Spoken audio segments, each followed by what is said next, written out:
All right, what is going on, everyone? And welcome back to the Mets Weekly Podcast. We are live at this very moment on YouTube and on X to discuss the latest news and rumors all off season long in Mets land. But before we do that, of course, I want to remind everyone to subscribe to the Mets Weekly YouTube channel for weekly episodes of our show that are now recorded live every Monday night, typically at 7 p.m. Eastern Time. For those of you watching or listening on playback, you want to join the conversation in the future, make sure to turn on post notifications to know when we go live, as well as multiple videos we like to post throughout the week, all off season long.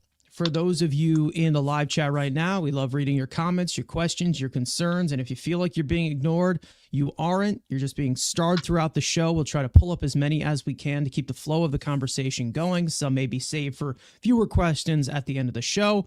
Follow Mets Weekly on X and on TikTok for future content over there. And for our audio listeners, make sure to follow us on all your favorite listening platforms to not miss the audio version of new episodes that go up at 9 a.m. the following day of recorded. So without further ado, let's start off episode number 113 of the show. Now, we are about, a week or two or a little bit over a week away from pitchers and catchers reporting to Port St. Lucie. We're getting closer and closer to spring training. Still some questions that need to be answered before games even do begin. Even the games that don't even count, still things that need to be answered. And we all know the saga that will continue and continue. Doesn't seem like it has any far end at this point because it seems to drag on. But my two right and left-hand men are here. Andrew, Frank. Frank, I'll start with you first. Just another week where we're talking about a certain someone who remains unsigned and other things happen as well, and everyone goes nuts. Yeah, it's the month of February now, so we are now the month of spring training, pitchers and catchers reporting in about a week or so, a little more than that. We saw Ryan Marusio doing some work on the field now, so there's already some guys there getting their work in, so they're almost ready to get started, but there still are some things that they are trying to address. It's pretty late in the offseason for some things we're going to get to, but they still have not quite accomplished everything that we hoped for. We said we want Pete Alonso replacement. We would like to move Marte's contract. And it's things that they are working on and maybe keeping Pete in general. So they are working on a lot of different things right now. I feel like February is not the greatest month to still have multiple things that you're working on. Like I said, I would like to go into spring training kind of knowing the plan and knowing what I'm working with. But the way they approach it, they wait for their prices. So, they play the long game, and this is what they're going with. Yeah, I think that there really isn't a sense of urgency in the front office when they don't need it.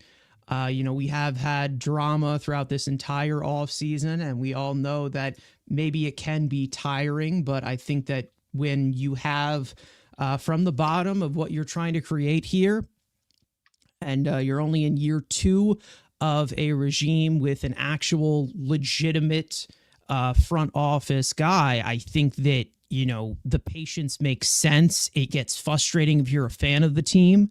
But I think we all know the circumstances that, they do need to keep this well thought out, and they do need to continue to, make these right decisions to get this sustainable thing going because, they have not gotten that yet.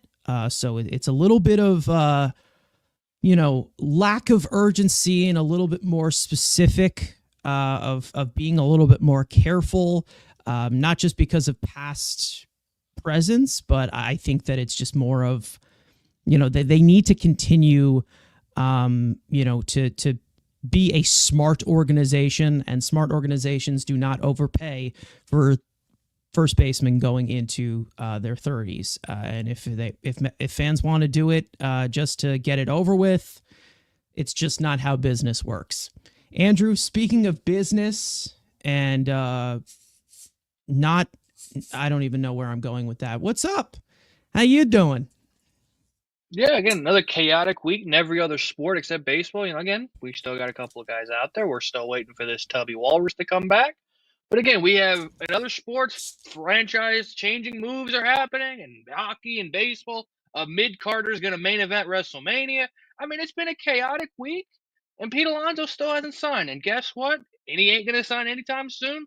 The Blue Jays are still talking to him. God knows what's going to happen there. But again, like you said, patience is not something that Mets fans have. But again, you have a GM now that has a couple brain cells, unlike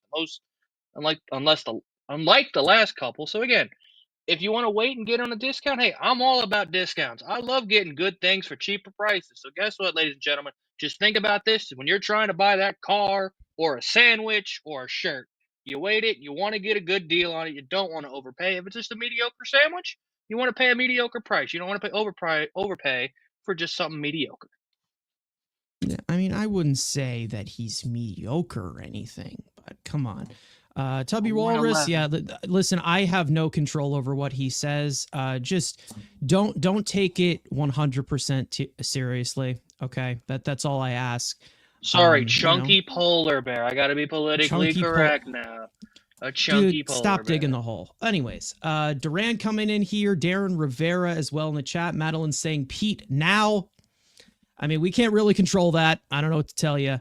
But Jay-Z saying Luka Doncic got traded before Pete Alonso signed. Yeah, that's crazy. Somebody I did not expect to get traded in the NBA world. I still cannot make sense of that trade, but you know what? That's not what we're here to talk about, but it definitely shocked the sports world. And it was towards the tail end of my 23rd birthday. So, and I also thank everyone for the birthday wishes on Twitter, by the way. But yeah, it was a hectic week, let's just say, in sports news, as well as some stuff in baseball news that we will get into. Boober Esiason advertised that Pete would be signed this past weekend. Yeah. He usually doesn't take shots like that. And just says random stuff like that. So, I don't know if he knows something or not. He's broken a few things before, but this just ended up not being a thing. But you know, I think that everybody is trying to find some kind of resolution. Everybody is waiting for this to end. I think we already know, you know, what team Pete Alonso is probably going to end up signing with. It all just really matters of the time of when. When is it going to actually happen? But, you know, we'll see what happens. Again, still tons of things to look forward to. But yes, overpaying for mid. Is he talking about McNeil? Frank, is he talking about McNeil?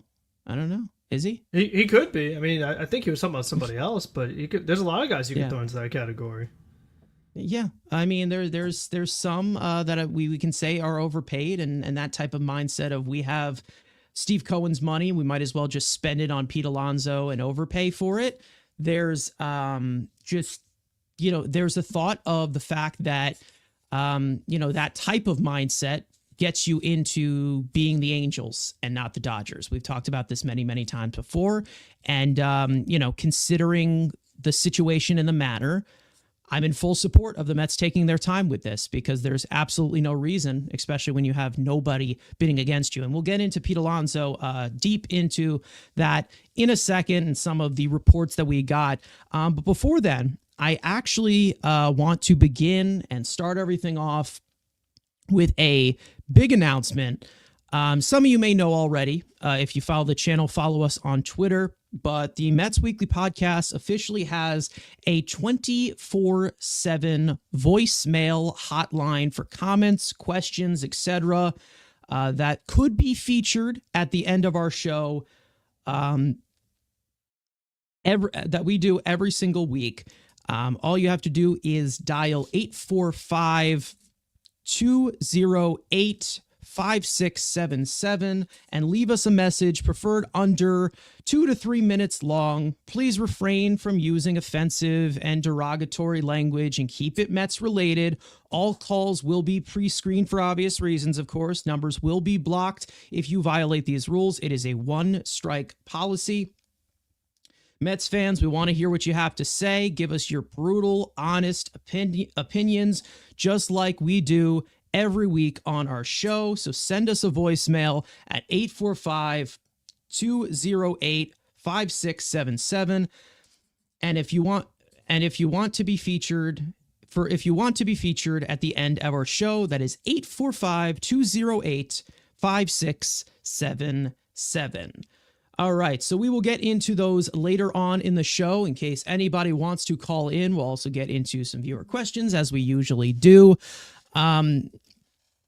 But as for what has been going on in Mets land, let's talk about the never-ending saga that we have talked about week in and week out. That I think everybody has just continued to be drained of it and just wants it to end. But again, we are a Mets news show. We are a Mets podcast. We got to do our due diligence. I don't know what to tell you.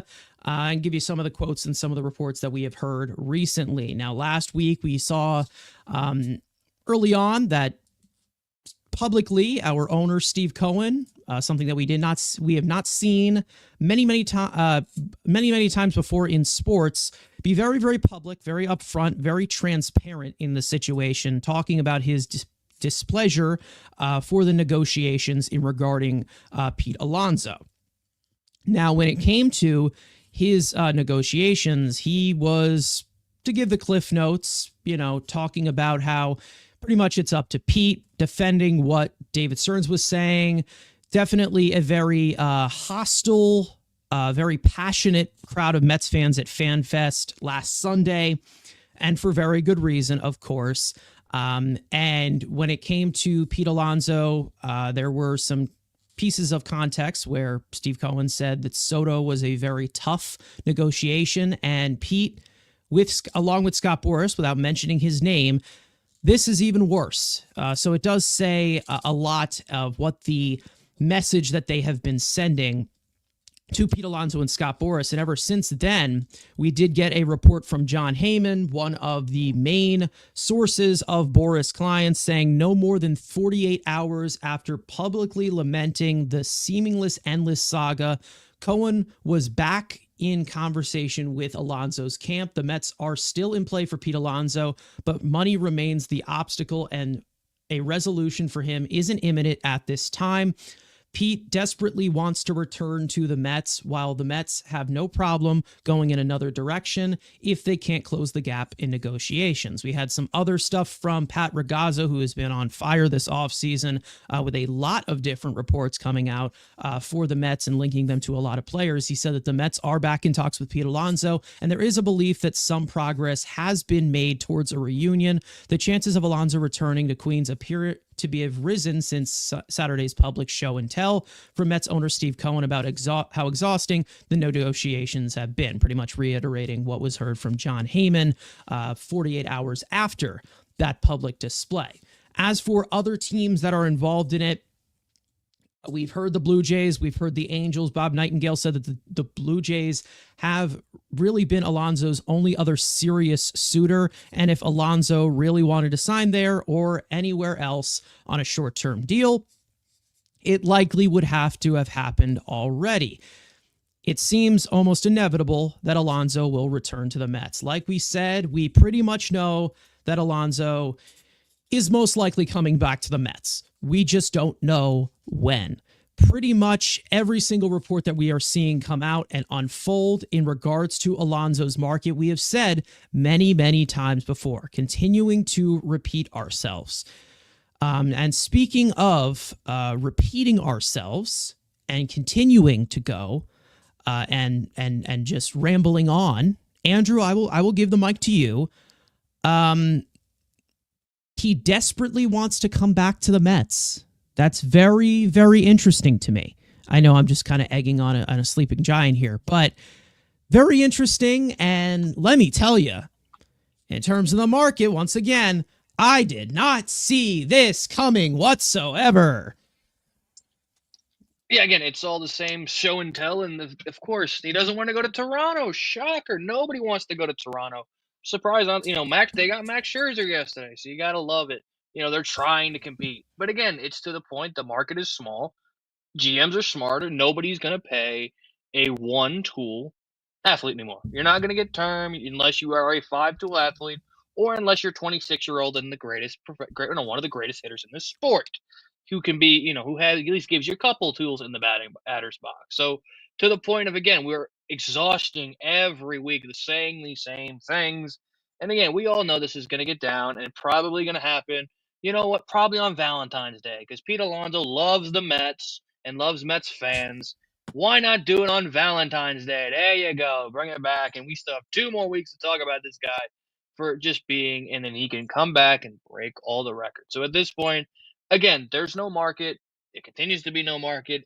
You see the Astros are probably going to get Bregman back, so maybe how desperate the Blue Jays get, maybe that deadline with Vlad is coming up. If that doesn't hit, if they don't get him extended, hey, maybe they'll be a little more aggressive. But even the reports is they're not even getting to what the Mets offered at the $70 million. They're less than that.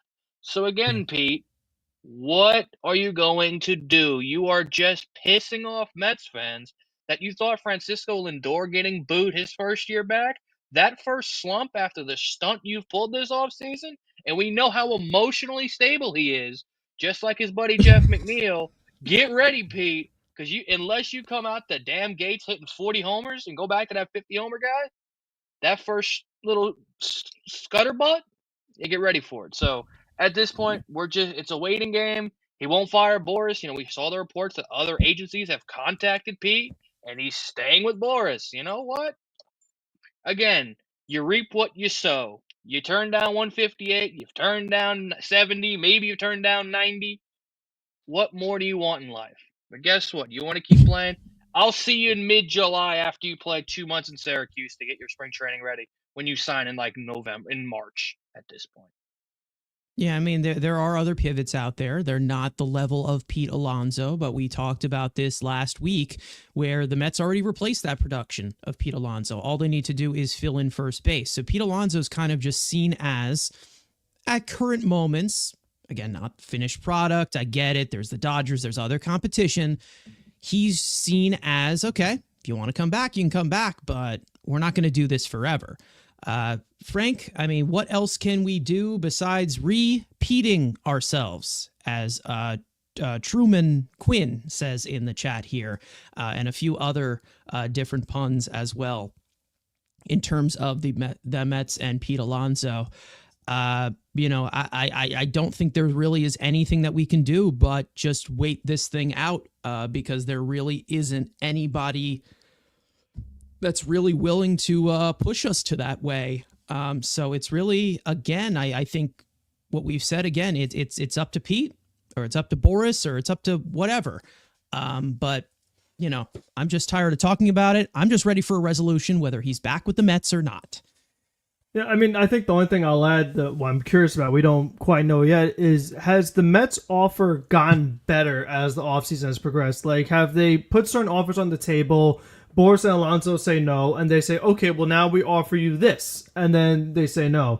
Or have they been very just caught on a certain offer that the Mets will not budge from? Because maybe that's why Boris and Peter are kind of doing the waiting game, saying, all right, well, you know what? We're waiting for that better offer. We're waiting for that better offer. Or, like, it's kind of those things we talk about, like, who's going to blink first? It's like, are the Mets going to increase their offer for them to say yes? Or is Boris and Alonso going to lower their asking price to say yes? So when you get this deep into the negotiations, and if Pete really wants to be here and the Mets are the true suitor, somebody has to kind of give in a little bit here in order to reach that agreement. Because, I mean, clearly what the Mets value him at and what Boris values him at are not the same thing, and that's why they've not been able to come to this agreement. So at some point, someone is going to have to take the step to then make something different happen. Yeah, I mean, we'll see who advances towards what or whatever. It seems like it's continued to be the staring contest, but it really just continues to look like it's the Mets just in such an advantage and no one's willing to give in. I'm seeing some people in the chat saying that Toronto offered Pete 6 years. I think they offered Bregman 6 years. 6 years, yeah. And that was the report that did come out. It seems like Bregman's re-engaged with the Astros in that way. So there's a different, a little bit of a parallel going on right now with two Boris clients in Alonso and Bregman. But, I think that even if it was Toronto or he preferred to come back to the Mets, if the Blue Jays gave him a 6-year deal, he'd be gone by now. And like I definitely can guarantee that, because no other team is willing to do that. one thing that I do question a little bit in this is the fact that we're seeing Pete Alonso reject as many offers as he can with like pretty much the most diminished market a player possibly can. And the only market that you have is the wealthiest owner in baseball that has, you've been a homegrown talent here. And if you weren't a homegrown talent here, they probably would not be doing this due diligence. Like we have said, he is not, he's declined these last 2 seasons. So the Mets really, to be honest, they should have moved on by now. But it's obviously something that fans do still want, and they still want them to consider him. And until Pete Alonso isn't a Met, and he signs somewhere else, fans are going to want to bring him back. Whether, Brett Beatty does something in spring training or Mark Vientos does something or whatever, I think that, when it comes back down to it, this just was not a smart decision. We've had a lot of people, talk about, pointing the finger at Boris. We've had people pointing the finger at Pete Alonso, people pointing the finger at Stearns, people pointing the finger at Cohen. I mean, it's all really just come into what Pete Alonso wants. And the main reason as to why I continue to say that, when it comes to Pete Alonso kind of having like this little bit of a staring contest with us, I mean, yes, hiring Scott Boras is something that he probably should not have done. Looking back, as revisionist history, of course, maybe he thought he was going to have a bigger year than he did. He didn't. But one thing that we do, I feel like, ignore, Christine saying, of course, he wants to come back. No one wants him. Pete made his own bed. Pete's ego turned down $158 million. He couldn't live on $1 million a year for 58 years.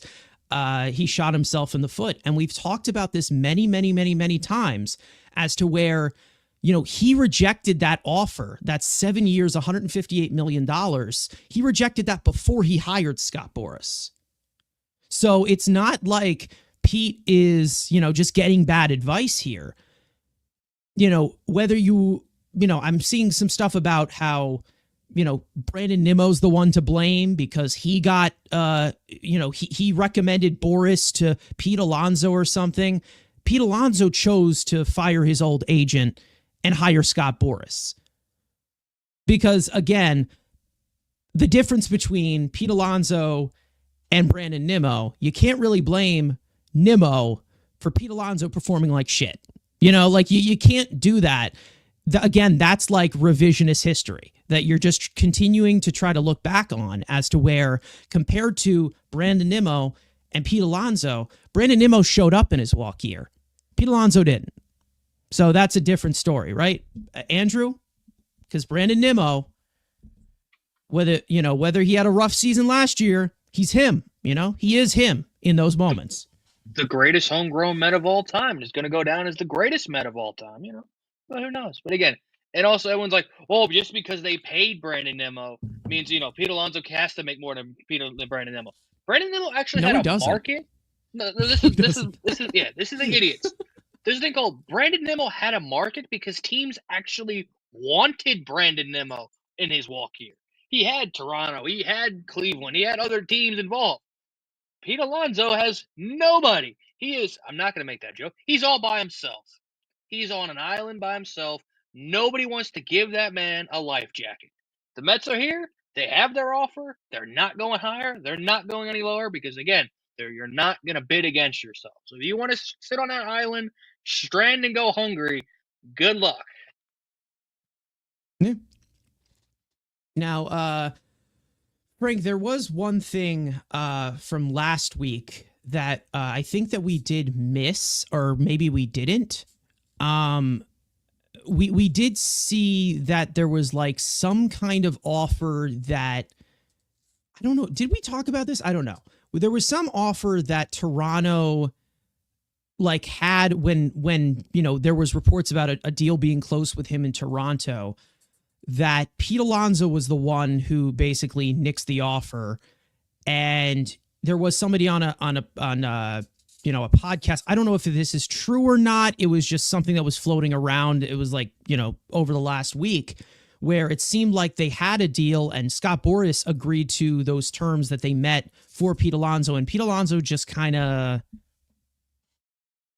basically shoved it away. So again, it all signs really come to it as to where Pete Alonso wants to come back. Again, he's just not going to get his own terms. We've talked about this so many times. It's where, it's either you want the money, you want this, you want that. You can't have both. Again, like he's in a situation where he didn't play well in 2024. So it's like you can't have both. And that really continues to just put us in a staring contest, and also gave us reports that maybe the Mets are just willing to move on, because it seems like they are willing to move on, looking at some of the trade options. Maybe they keep Vientos at first. I mean, it seems like Pete Alonso is just more in a more desperate state as compared to the Mets right now, because, again, I think that, the Mets are sitting still here and they're just waiting for Pete to get a better offer. And that was, I guess, what they assumed when they had this whole pivot thing from Andy Martino. But that offer hasn't come. I think what's going on here is that in the Mets, outside of Juan Soto, do not tend to overpay, so they're asking for more money. But Toronto, as we know, has no problem overpaying. I mean, they've been throwing money at just about everyone that's available this offseason. Most players have turned it down, but lately they've gotten some to take it and sign. So I feel like I'm sure that they've asked for a certain amount of money, and Toronto is much more willing to offer that. And Boras says, okay, that's what we're looking for. Pete, we got it. And he says, no, let's still see if the Mets could somehow be close. I mean, if that report is true, I wonder if it'd be one of those other times where we've seen other players take less money to go to certain teams. I mean, we've seen Trey Turner did it, and we've seen some other guys do it. I wonder if the Mets could just get close in the range. Maybe they'll say yes and turn down. Like, I don't think the Mets really have to overpay here to get Pete to stay, because I don't think he's really looking for most money. I think he just wants more money, but still be with the Mets. If it's just me from the outside looking in based off everything we've seen. Yeah, I mean, he's just lost that merit to have that. And, I think that it gets really blindedly looked at from, the free agent market. A lot of, Mets fans, they see it as the guy who's been here for 6 years, the guy who could possibly break the franchise home run record, the guy who hit 53 home runs in his rookie year and had a historic year, 40 home run bat. To the rest of the league, it's looked at as a guy who's declined over the last 2 years. It's looked at as a guy who is a first baseman who doesn't play the best defense. He's not as bad as said, but he's still not great. Not a great base runner. He's a single tool heavy first baseman. That's how he's viewed as on the market. The Mets are only going to value him more than any of the other 29 other teams. The problem is he does not have that GM that was here to give him the 7 years, $158 million. He has a guy who, right now, who is looking at it in terms of player value, because Pete Alonso is not in that top 1% of, Aaron Judge, Juan Soto, Shohei Ohtani, Mookie Betts. Like, he's not in that department. So the fact that, we continue to have this discussion of, well, they're willing to pay Juan Soto, who wasn't even here, and they're not willing to pay Pete Alonso, what gives? Again, it's like right now, he's what is the competition in order to go that far for it? I understand wanting to get this thing done, but there really has not been anybody else that has challenged them. The Mets even said publicly, reported it. I don't know if it came from just Andy Martino's mouth and he just ran with it, if it was true or not. They publicly said, we are willing to move on now. They spent some of the money that went into the luxury tax bill. They said, we're willing to move on. We have talked about Mountcastle. We have talked about Torkelson. We saw a rumor about Anthony Rizzo today, which I don't think is going to be that materialized. We saw even a non-guaranteed contract be offered to Mark Canha, who can play first base. Like, there's been other options that have been explored by the Mets, and he still has not been given an offer. The Mets even tried. They even said, we're going to back away here. We're out. We're done. He still hasn't gotten an offer that, I don't know, he can't refuse or outbids or whatever. And to what Frank just said, it's like, it seems like he wants to come back to the Mets, but he also wants, money that other teams are not willing to shell out. The Mets can't really shell out, more money just because he's a homegrown guy, just because they have a fill-in at first base. Because the Mets are right now, in a situation where, they don't have to, overpay just because Steve Cohen has the money. It's also something to come to, as we've talked about it before. I think it was last week. If they were to overpay and give him $30 million a year, that would end up being like $48 million in luxury tax threshold. You're going to give $48 million to, or spend $48 million of the luxury tax and, go to all of that trouble to give it to a first baseman who, as an overall player, maybe he's the fringe top 50 or something. Yes, he's a hitter. He's a big hitter. He's been a big hitter for 6 years now in this organization, but there has to be a cutoff here. And again, if Mets fans, like we've said, if he doesn't like it, he should have played better in 2024.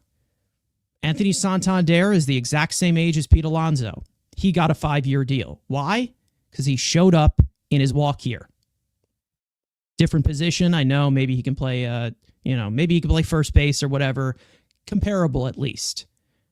No one's going to give that term to a first baseman. I'm not trying to say that he's aging, but there has been a decline in production. I think we all can say that. Going into the comments here, Philip saying he's like a 2.5 win player.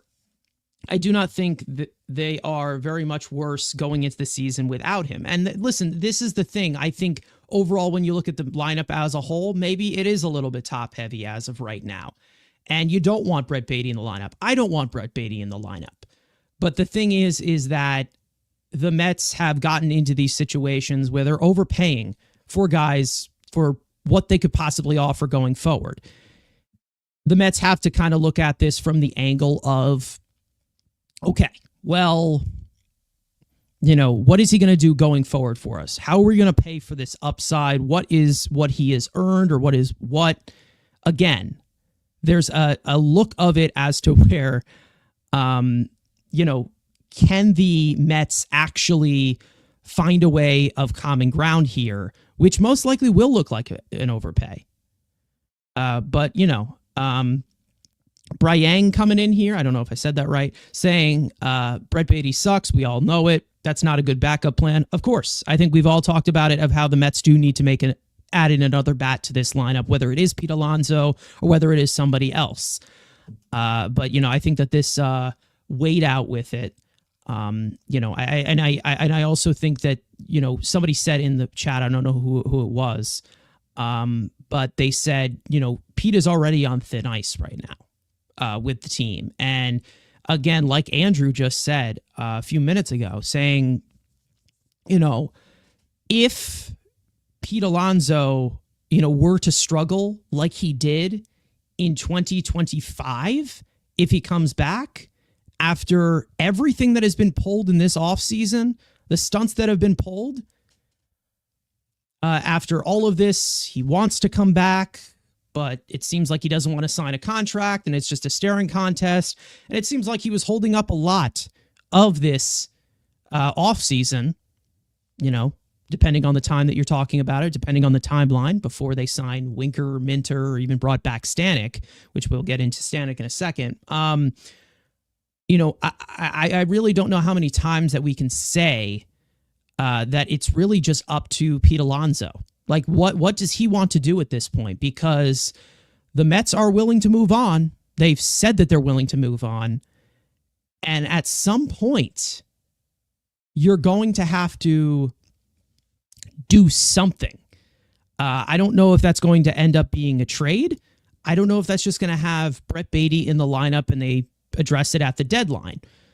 Compared to some of the stuff we're going to talk about in a second or later on, that might be a little bit deep of a deadline checklist if you're talking about a big bat that can play first or third base and you're talking about the pitching staff. But, we'll see what happens. Madeline's saying that this podcast is absolutely exceptional. That is something I do agree with. And if for those of you who do agree, leave a like on the stream if you have not already. Speaking of streams, it doesn't seem like we are broadcasting right now on the Mets Weekly Twitter account. It is on my Twitter account right now. I'll have to figure that out, and we'll be sure to get that fixed later on for the next show. But for some reason, it's just not going through, and we'll make sure to figure that out there.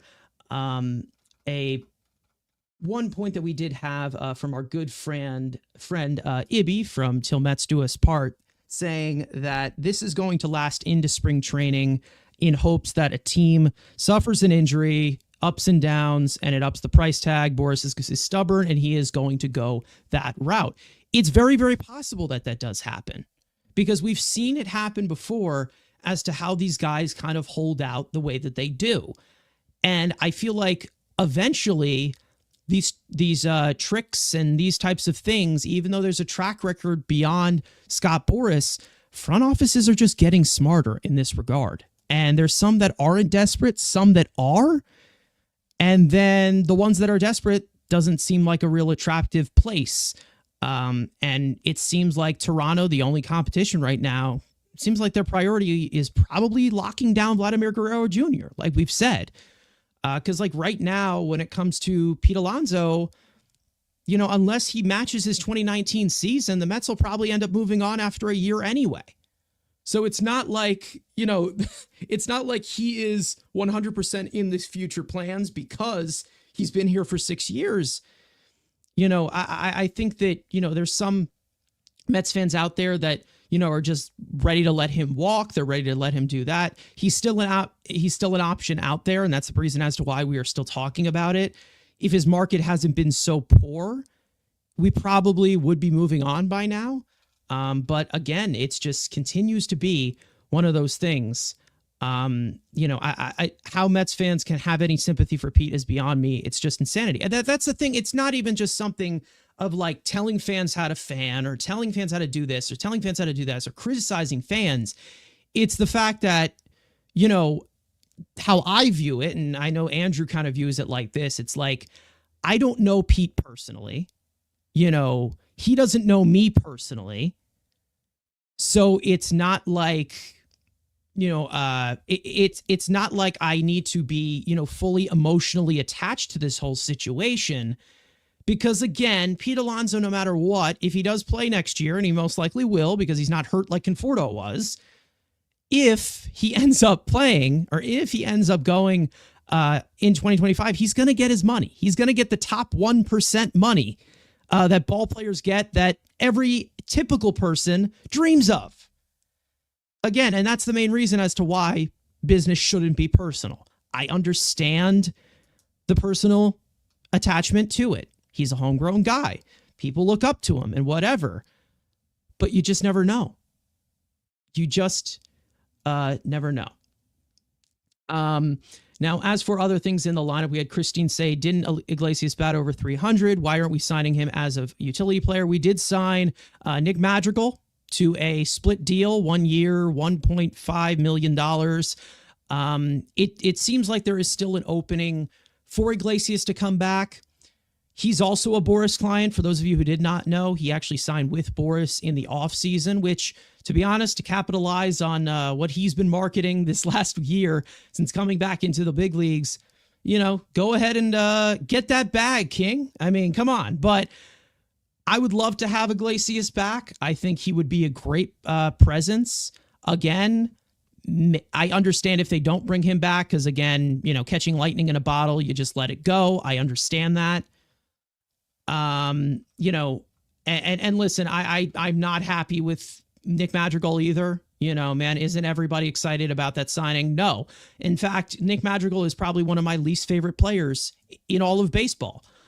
And maybe there's a reason why they brought him in as to why, maybe to mentor, his heir apparent who's in our farm system. Andrew, I mean, I don't know. Is it possible? But again, it's a split deal, so I don't know if he's going to fully be on the roster. We've seen the Mets, sign split deals before. We've DFA'd them, traded them for cash. Who knows? We saw the Mets very, very close to, the reports of that they want to bring in a veteran infielder. I don't know if that is Nick Madrigal. But it seems like the Mets haven't really been close in talks with Jose Iglesias. ACJ, before I swing it over to Andrew here, saying it's time to move on from Iglesias and the oh my God gimmick. Iglesias is a full-time pop star and a part-time pro. Listen, I understand if you understand, if you see it as that. And again, like, I feel like the way of how, magical or how sparks, flew with him coming here. I mean, even with me, I'm wearing the oh my God shirt right now. But, I think it was a big thing in 2024. I understand bringing in Juan Soto, wanting to win now. The vision has changed and you kind of want to, move on from that silliness. And it was good at the right time. The next time for it is probably just to reminisce back on it of 2024. So I get it. I understand it. When it comes to Iglesias, I think that there's a lot of ways that he can help fill in the margins for a lot of the young players. But yes, the gimmicks are something that we're going to have to move on from. And maybe there's something else that, Mets fans get attached to. But, we'll see. I'm not saying that Jose Iglesias should be the full-time starter. I think that it should be, interchangeable with what you do at second base, because that's how I view the position. Billy Epler didn't view that position in that way, as that's the reason as to why we have a second baseman still here and not on the free agent market. But, we all know who is probably going to be the second baseman starting regarding anything crazy. So right now, it does not seem like Iglesias fits into that model, especially with Stearns emphasizing that he wants to give, playing time to the young players. Boris is also representing Grimace. I heard he probably is. With the stock of Grimace of how that went up. Then. Yeah.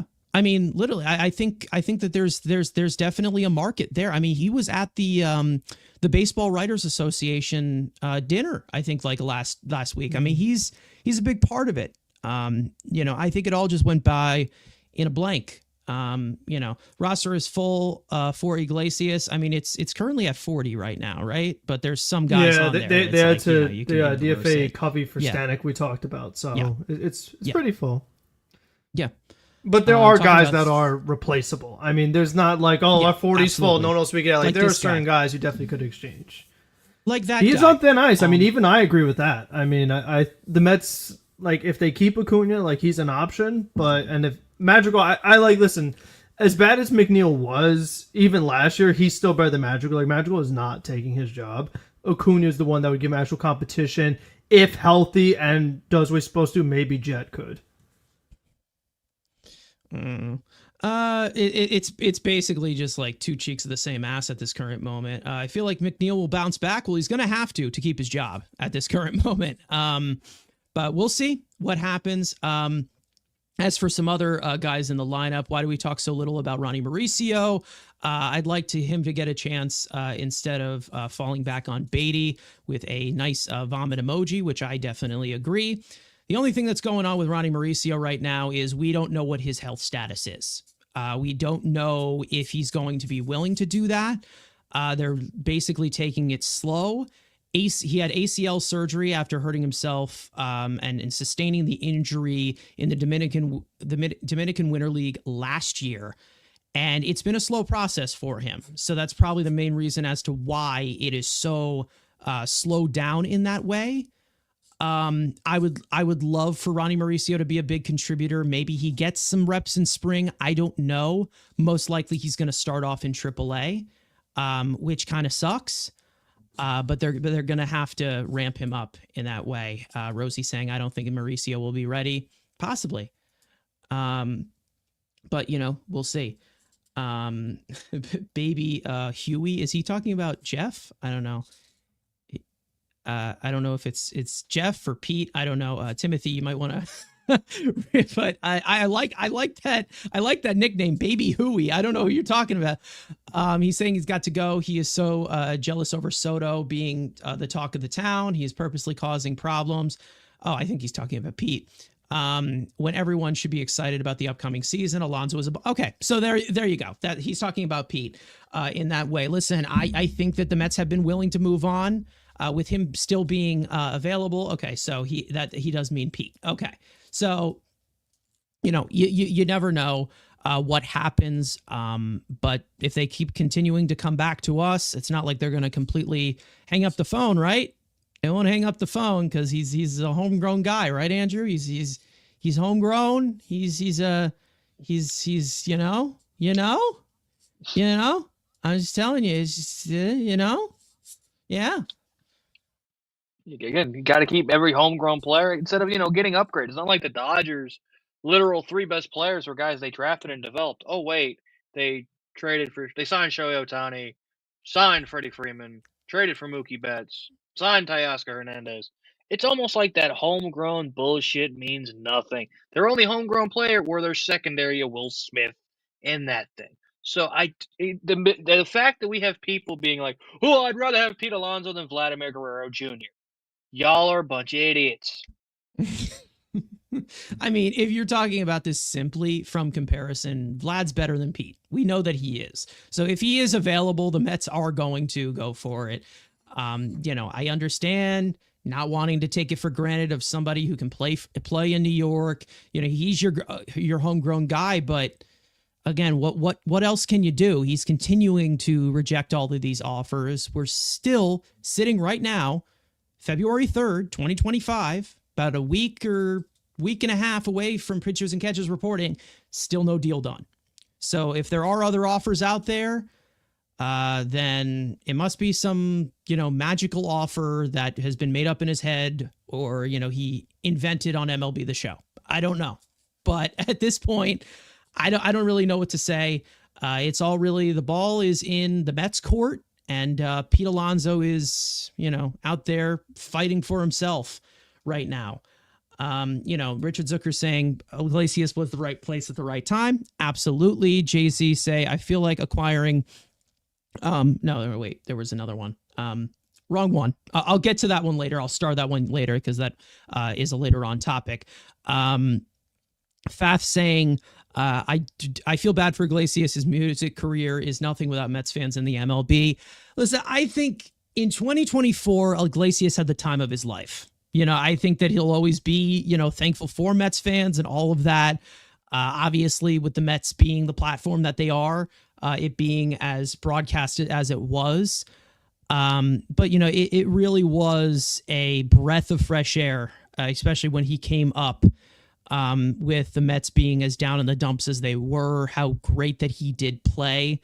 And he was one of the guys that lifted us and elevated us to that postseason run.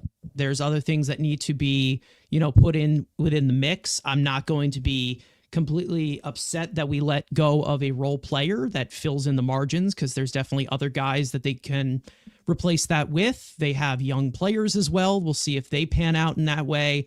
We saw, Baby Acuna out there do pretty well in a little bit of a small sample size, so he'll definitely get a chance as well. But, we'll see how they configure this roster. There still is a little bit, I would call him the Pillsbury Doughboy, but that is safe for Daniel Vogelbach. Listen, that's a whole different story. But Christine's saying you folks love homegrown Pete. Each time he strikes out with men on base and lowers his bat, with a puss on his face like a big leaguer. Don't DM. Exactly. That's the thing. It will continue to be an up and down thing as to where one day they love you, one day they hate you. You know, that's always the look of the New York Eye. I mean, that was his year. The whole regular season, everyone wanted him gone. He hits the Brewers home run, and everyone said, bring him back. I mean, and I was kind of like that too, but still, I mean, that's just the way it goes, especially in New York. It's a what have you done for me lately business. Hey, don't forget the home run of Jack Flaherty. Don't forget that 3-run home when our season was on the line. We lose that game where they're celebrating on our field. Oh, my God, Purple Cleats. That's the thing. I mean, that's the thing. It's like, I look at it as, you know, whether it is, you know, glass half full or glass half empty. It's like we keep going back and forth here. And it's like that one home run. Yes, it was big, but it does not define what he's going to do for the rest of his career. And, you know, and they were big hits. You know, we always talk about the results of how much that matters in the postseason, but we've also seen guys have good postseason runs, get paid, and dip out. You know, like that's the thing. It has to be very particular. This is not a third baseman. This is not a center fielder. This is not on the level of player. Guys get paid for the type of player they are, not the type of hitter. And even though the type of hitter that Pete has been, it has declined. And whether, you know, you don't want to hear that because you're a big Pete fan, it is the truth. If you're looking at it from numbers, from full-on emotion, if you want to give him $500 million, you can do that in MLB The Show. You know, I think that's possible.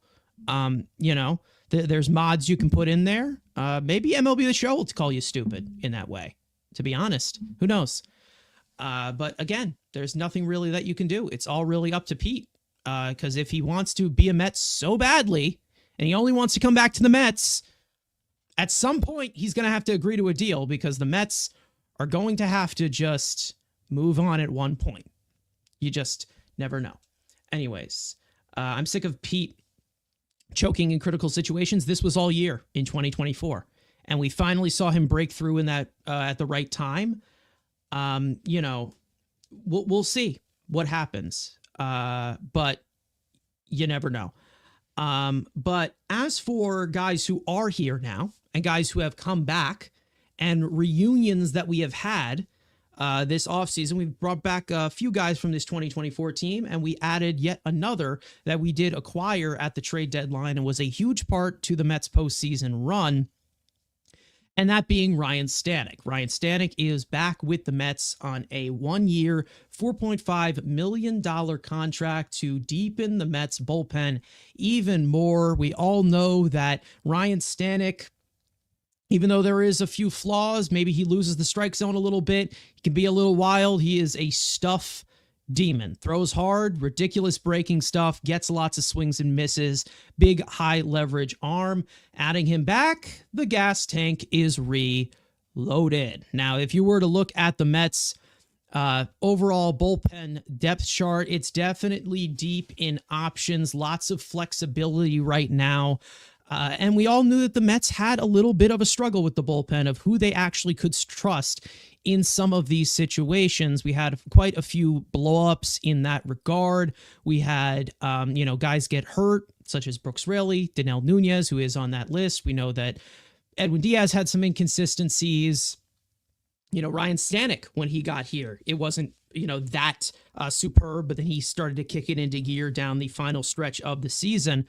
AJ Minter, a big add to this bullpen. Reed Garrett, we know, was definitely overworked a lot in 2024 and had some injuries because of it. So that definitely lowers his role. Jose Budo, who also could be a starting option, is there. Maybe some control issues, wasn't amazing in the postseason. But was very, very solid in his body of work in the regular season. Griffin Canning was added right now in the opening day bullpen. Sean Reed Foley, always injured, very talented arm, but always injured. Huascar Brazoban is another one who's on the 40-man roster, who is some bullpen depth, who has a lot of upside as an arm, has control through 2029 wasn't great. Tyler Zuber was another arm that the Mets acquired at the trade deadline from Tampa Bay, and he did not pitch an inning for them ever since, but he may be somebody that is looked at as a factor. Max Kranick was on the Mets postseason roster for a little bit. I think he pitched like once in a mop-up duty or something. He also could be a possible starter. He's been before. Not something that you can really take to heart because he's had a lot of injury history, so most likely he's not going to be a starting option. We know Tyler McGill that is there. He can make a start. Wouldn't recommend it. Justin Hagenman was somebody that they brought in on a split contract. Kevin Herget on the Mets roster, who was claimed on waivers in the offseason. Austin Warren is another one as well. You look at this bullpen right now, I'm definitely seeing a lot more arms that I can trust. Frank, I mean, can you agree? I think that this bullpen's definitely gotten a lot deeper, and hopefully fully healthy, we can have a little bit more reliable sources from it to kind of piece together some of the innings from the back end. Yeah, and I always say that, another name to always consider when you're talking about the Mets bullpen is Clay Holmes. Whether that's in the regular season or the playoffs, he's definitely someone who could be in this mix at some point as another, even not necessarily the high leverage guy, but someone who could get some saves and could be used later on in games and has experience closing. Like, to have that as another option is very important because you don't know how Nunez is going to be back from his injury, and then you're hoping that one of these other guys like a Hagenman or a Warren or one of these other guys, a Zuber, could step up. And you really want Brazoban to be who you traded for. I mean, because he was a big-time disappointment. The Baseball Savant page looked good. The eye test did not look good. So, I mean, there are some certain things that definitely could be improved. And, for Stanek, you want the playoff version, not the regular season version. Same goes for Garrett. Budo's the opposite. So there's a few guys you feel good about, though. Diaz and Minter for sure. And you feel better overall just going into the season. Whereas last year we knew that there was Diekman, there was Ottavino, and some other guys we really were just unsure of altogether. So you definitely feel much better this season from the beginning. Now, one thing that has been talked about on this show amongst you, Frank, and as well as you, Andrew, I'll go to you here. Talking about a lot of guys who have closing experience, kind of backing up with Edwin Diaz, of course, with him making as much money as he is, you're not really going to, get that much of a pursuit of some of the frontline guys who are going to get closer money on the market, such as, Tanner Scott, whether it's also, Blake Trident, somebody like that, Carlos Estevez, who just signed last week. But I think that overall, I know the depth is like a few question marks, some guys that go in and out. But as for the back end, if you were to say, with this bullpen, I think this is one of the best in the game, I would say. One of the best units on paper. Who knows the consistency, but I'd say that this has become, this offseason, a pretty decent strength, I'd say, for this team, especially from the back end compared to what they had last year. Yeah, I mean, it's definitely improvement.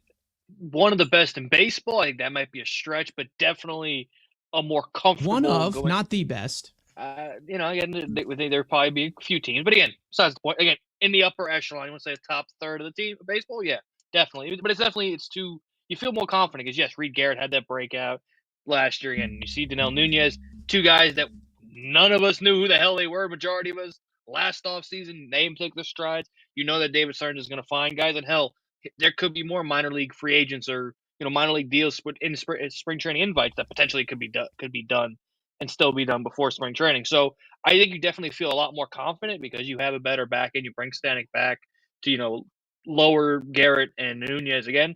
Again, you're banking on relievers to have some consistency. Again, not the position. Consistency is the great, most dependable. But again, like you said, it's a definitely an improvement for what it is. You move Brazoban down, Zuber down in the depth chart to say Sean Reed Foley coming back, who, has had his moments of being great. He just can't stay on the field. Like, the bullpen overall can be a strength.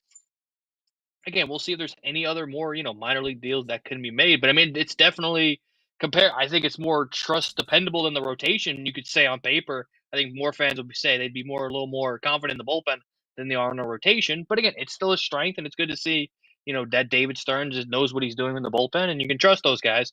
And you also know the 13 guys in the bullpen on the pitching staff on opening day is not going to be the same 13 on July 31st. So there's going to be adjustments and tweaks made, but at least going into the regular season, you feel that back end is great. And then we'll see. Hopefully, you get this year's Reed Garrett and Danel Nunez, and maybe it's guys on that list, maybe it's guys that are currently in AAA that we have no idea who they add, can continue to deepen this pen. But it's definitely can be seen as a strength. Yeah, I mean, I can swing it back to you, Frank. I think that, when it came to Ryne Stanek overall with this signing, and obviously I talked a little bit more about this with our good buddy Evan from Mets Central podcast when this signing actually did happen. Hopefully we do get a little bit more of the consistency that we were hoping to get from Ryne Stanek. He was struggling a little bit, had a lot of back issues, and it seemed like the Mets were able to get a little bit more of that whole thing's configured a little bit, whether you're talking about it from their pitching lab or whatever. I think that when it comes to, a guy like Stanek who could have some closer stuff, possibly. We've seen Danel Nunez be in these big, like these high leverage situations before.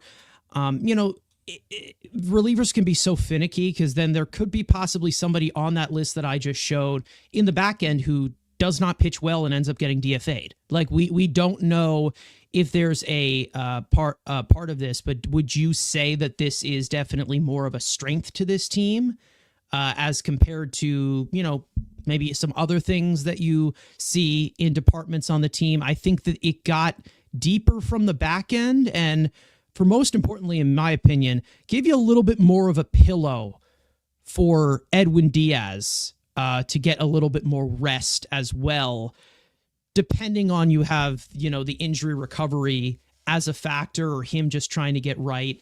I know he likes to pitch a lot, but again, when it comes to, the overall usage of the bullpen, it was taxed last year. So to get as many quality bodies here, I think that is a really good thing, and hopefully it becomes a strength of this team.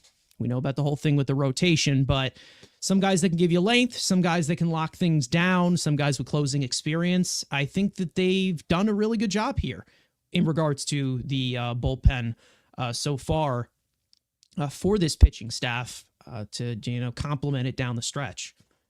Yeah, I think the big thing for me is that, like you said, you just have more guys who are reliable in general. But what I want to see is, do you have enough guys who, if you could bring in anybody with a 5-run lead in the 9th inning, and a high leverage guy does not have to get warmed up in the bullpen, because that's where the overusage comes from. And guys come into games where they really shouldn't have to. Like, even if Nunez has to come in to get an out, it's like the fact that he even had to warm up is just not a good indictment of your other pitchers. And like we said, if you can't trust them in all scenarios, then why are they in your bullpen to begin with? I mean, I think for the Mets, if I'm not mistaken, at least in the Brewer series, it felt like maybe about half of the Mets bullpen was not used. I mean, that's pretty concerning if at least half of your bullpen you feel like you cannot use. I mean, because we talk about, Braziban was not used, Ottavino wasn't used, Danny Young wasn't used. I mean, like, there was a bunch of guys that they were just avoided at all costs. And you're like, okay, we could only use Garrett and only use Stanek and Diaz and Budo to some extent. But for somebody like Garrett in his first postseason, I mean, that's pretty unrealistic. Just be like, oh,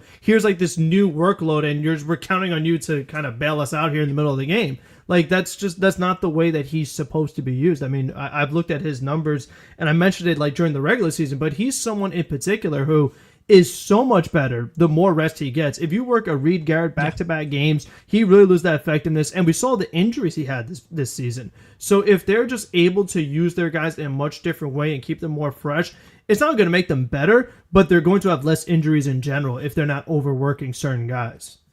Yeah, that's the sole point of, the committee of, the rotation, as to where, yes, it does not have the best names, but, that extra day of rest, guys can be sharper and guys could be healthier. And that's, a way that it's a way to kind of just, piece things together, and then you can kind of, address what you need to address at the trade deadline. We'll talk about some trades as well. But one more thing from Ricardo saying any chance of a Brooks Raley signing.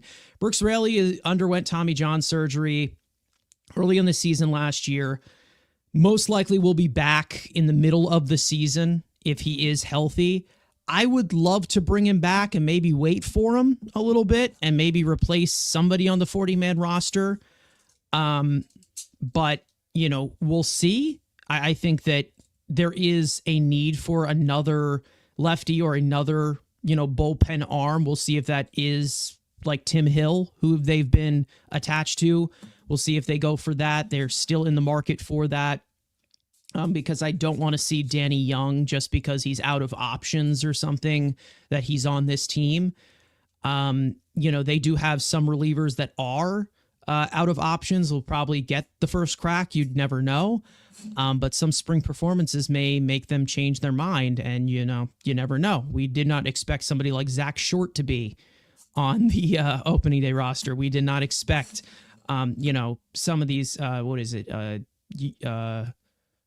what was his name? Yohan Ramirez, the guy that threw behind Hoskins or something. Yep. I think that you never know when a banker might show up. I mean, you never know when a duck is going to show up. I mean, a pop singer. I mean, the strangest occupations to become professional baseball players. Like, it happens. Yeah, you do know. I mean, you never know what profession is going to come your way, especially with the Mets. You never know.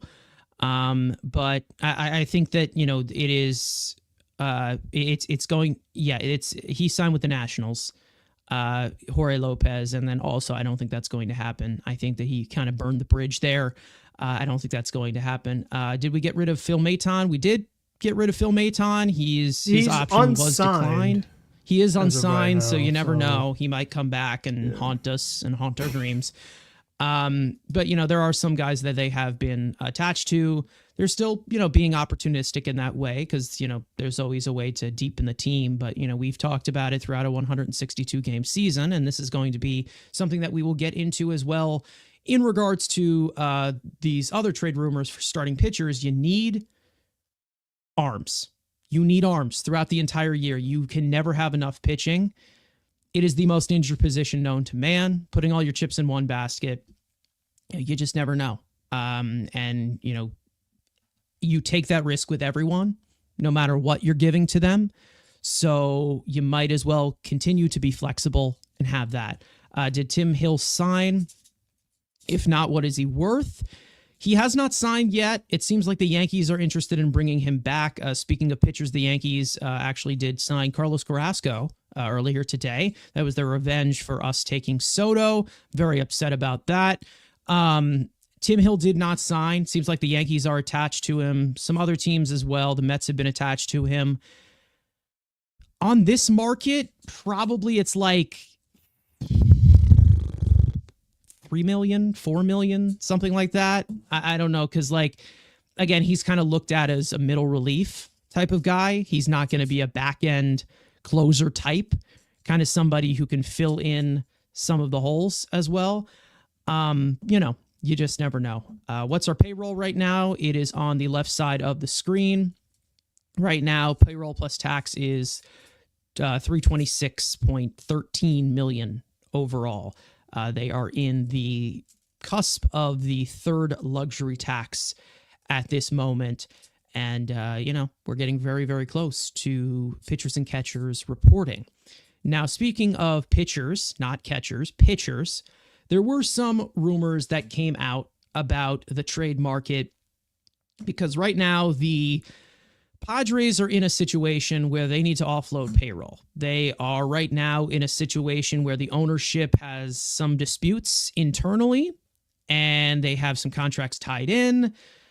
AJ Preller played a lot of fantasy baseball these last few years and they're going to have to offload a little bit of it no matter what. We saw them offload Soto last year. Send him to the Yankees. So there is a little bit more of guys in their contract year who it seems like they want to offload. Two guys, particularly being starters, Michael King, who they got in the Juan Soto trade, and Dylan Cease, who they acquired last year, very, very close to the beginning of the season. and those both are rentals. There will be one more year left on the contract, and they will be free agents at the end of the season. Now, I do want to do a little bit of a rundown on these two arms, and I first want to start off with Michael King. Now, Michael King came off of quite the season last year, a breakout year, his first pretty much full year of being a starter, 173.2 innings pitched, a 2.95 earned run average. Definitely getting a lot of swings and misses, inducing great soft contact with a 97th percentile in hard hit percentage, 79th percentile in barrel rate. Some of the best exit velocity, overall contact that he has given up. Lots of chases, lots of whiffs. He's a sinker baller. 16 inches of run on his sinker. He does have a fastball that touches around 95 to 96. Overall, not the greatest stuff, but the breaking stuff is basically where he has done fairly well recently, a lot with the sweeper, of course, which is definitely graded high, a 124 stuff plus. If you're into, the Enosaurus stuff plus metric, he definitely knows how to get a lot of chases and get a lot of whiffs. He's got lots of swing and miss stuff. Overall, he's not as explosive, but he does have a lot of movement.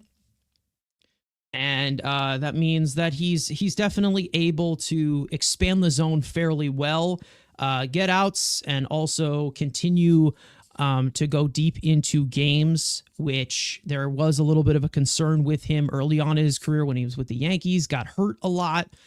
And then you also have Dylan Cease as well, who we all know has had a little bit more of a track record of being one of the best upside starters in the league. 4 consecutive seasons of 165 plus innings pitched, 32 plus starts, 200 plus strikeouts, less than a 1.4 walks hits per innings, and a 3.5 plus wins above replacement. Big swing and miss guy, 92nd percentile in whiff rate last year. A fastball that can touch the high 90s. 18 inches of induced vertical break. VAA, of course, hovering around 4, which is something that you really want to see.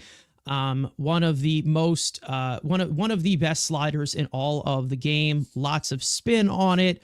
He does get a lot of chases. The knuckle curve as well gives him a little bit more of a kitchen sink, but he does, again, have some of the best, breaking stuff in this game, or the best set of breaking stuff in this game. Did allow a little bit more hard contact than he probably wanted to, but he is somebody who attacks a lot of hitters. Came off of a 3.47 earned run average last year. Call strike and whiff percentage at 29%, which is near elite. Nearly a 5-win season. Another season where he almost got to the 190 inning threshold, 180 inning threshold, something that he has done for 40 consecutive seasons. These are two guys that are on the market right now that it seems like they are selling high on, the Padres, and the Mets have seemed to make calls for both of them. Now, it seems like it is highly unlikely that the Mets were to trade for one of King or Cease at the moment. It seems like a little bit more of a deadline conversation. But when you look at the Mets rotation, it is, again, a topic of discussion where you don't have the big firepower in there as compared to maybe some of these other rotations, such as the Dodgers or the Phillies, or maybe the Padres in general without King or Cease in there. There's other rotations that are pretty good in the National League as well. We know that even though they might not be the biggest playoff contenders, but the Pirates have some talent in that rotation as well. A lot of people have been talking about it, as the Mets possibly moving on from some of their prospects to move to acquire one of these guys. But we did ask you guys in the chat of which guys you would, which of these two you would prefer to trade to, and I will swing it over to you guys after I give you the results. We asked you guys, if you have not voted on the poll yet, please do.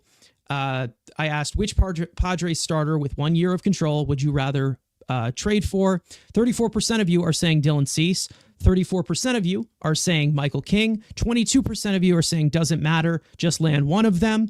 9% of you are saying neither of them. You don't even want either of them, and you just want to roll into what they want. We have seen reports that the Mets are happy with the rotation at this current moment. That may not be something that people are happy with right now, specifically Andrew, because he just doesn't understand what baseball does. But again, there's a lot of things that are talked about. We saw Will Salmon saying that it's possibly not going to happen. But just for the topic of discussion and things that have gone on these last week of reports that we've gone out to, Frank, I know that you made a video about a possibility of somebody like Dylan Cease or maybe Michael King. I believe that you're on the side with me that you would prefer to go after Dylan Cease, correct? Yes, I would. I think it just makes more sense. I feel like with King, he's the better pitcher, don't get me wrong, better ERA and things like that. But I think what this Mets team needs right now is stability and sustainability. I don't think the Mets need this guy that has this great stuff but doesn't have a long track record or maybe has the injury history. I think the Mets need some durability. With Senga's injury, I have injury concerns about Manaea. I feel like the Mets just need that stable guy. The Mets don't necessarily need an ace. You'd like ace, and Cease is one of the very few that could provide ace material, but also be that stable guy, your innings eater, which is what I think this rotation ultimately needs, because we don't really know what's going to happen with Frankie Montas.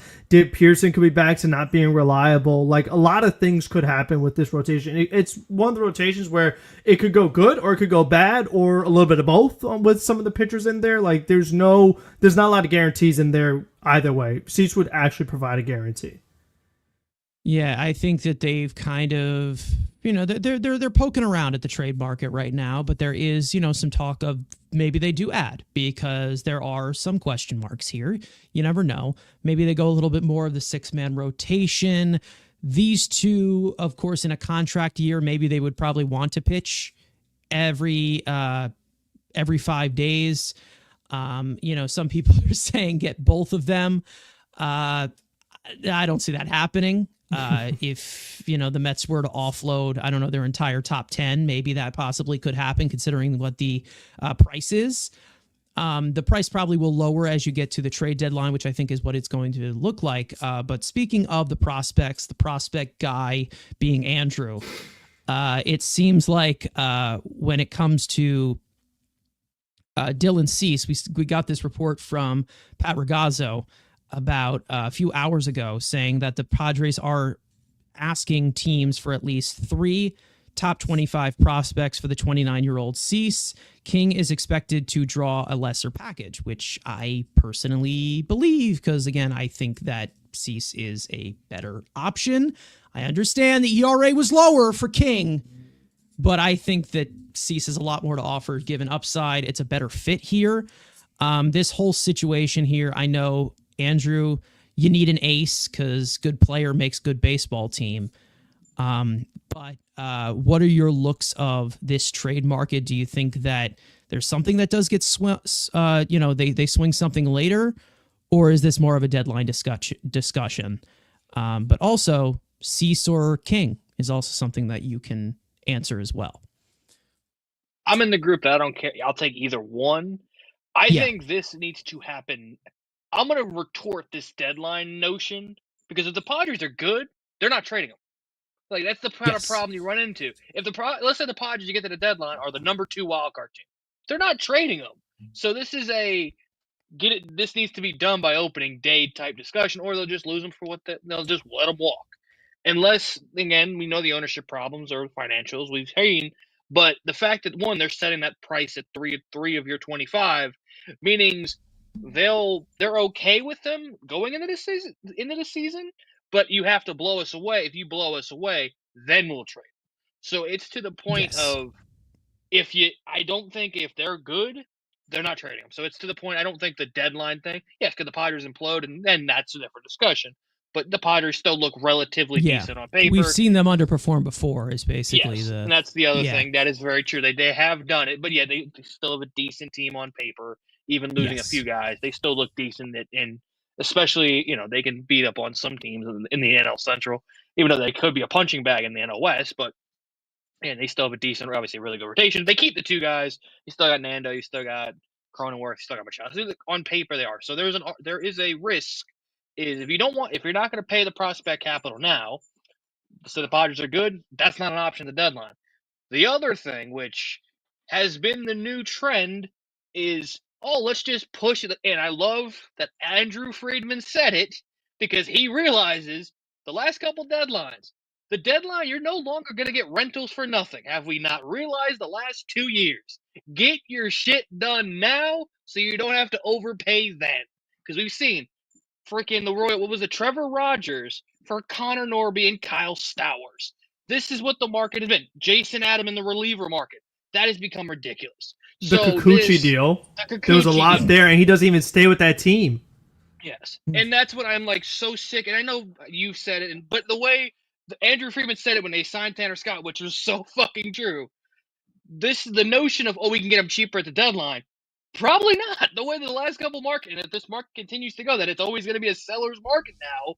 It's 3. Let's say we're setting the market now at 3 for 25 now. Let's say at the deadline, it could be 4. It could be 5. Who the hell knows? Because if you're desperate enough, and let's say the Mets are really good, and let's say Kodai Senga has another slip-up. Possible. We'll just thought it's a possible. You need another front-end guy. Now you're desperate at the deadline. I know we talked about 3, and now I have, let's say, the Yankees. They've had a decent rotation. Max Fried's hurt again. Then you're getting into the bidding war at the deadline where the markets have continued to inflate. Then you're running to that risk. So, in my opinion, if you want the guy, get him now. And the other thing, whichever one you prefer, if it's Cease, if it's King, I'm okay either one. I think Dylan Cease has had some problems with blow-ups, and in New York, I don't know if that's going to be great. Yes, the stuff both guys have are great. So, again, I'm perfectly fine with either one. I would take either one in a heartbeat.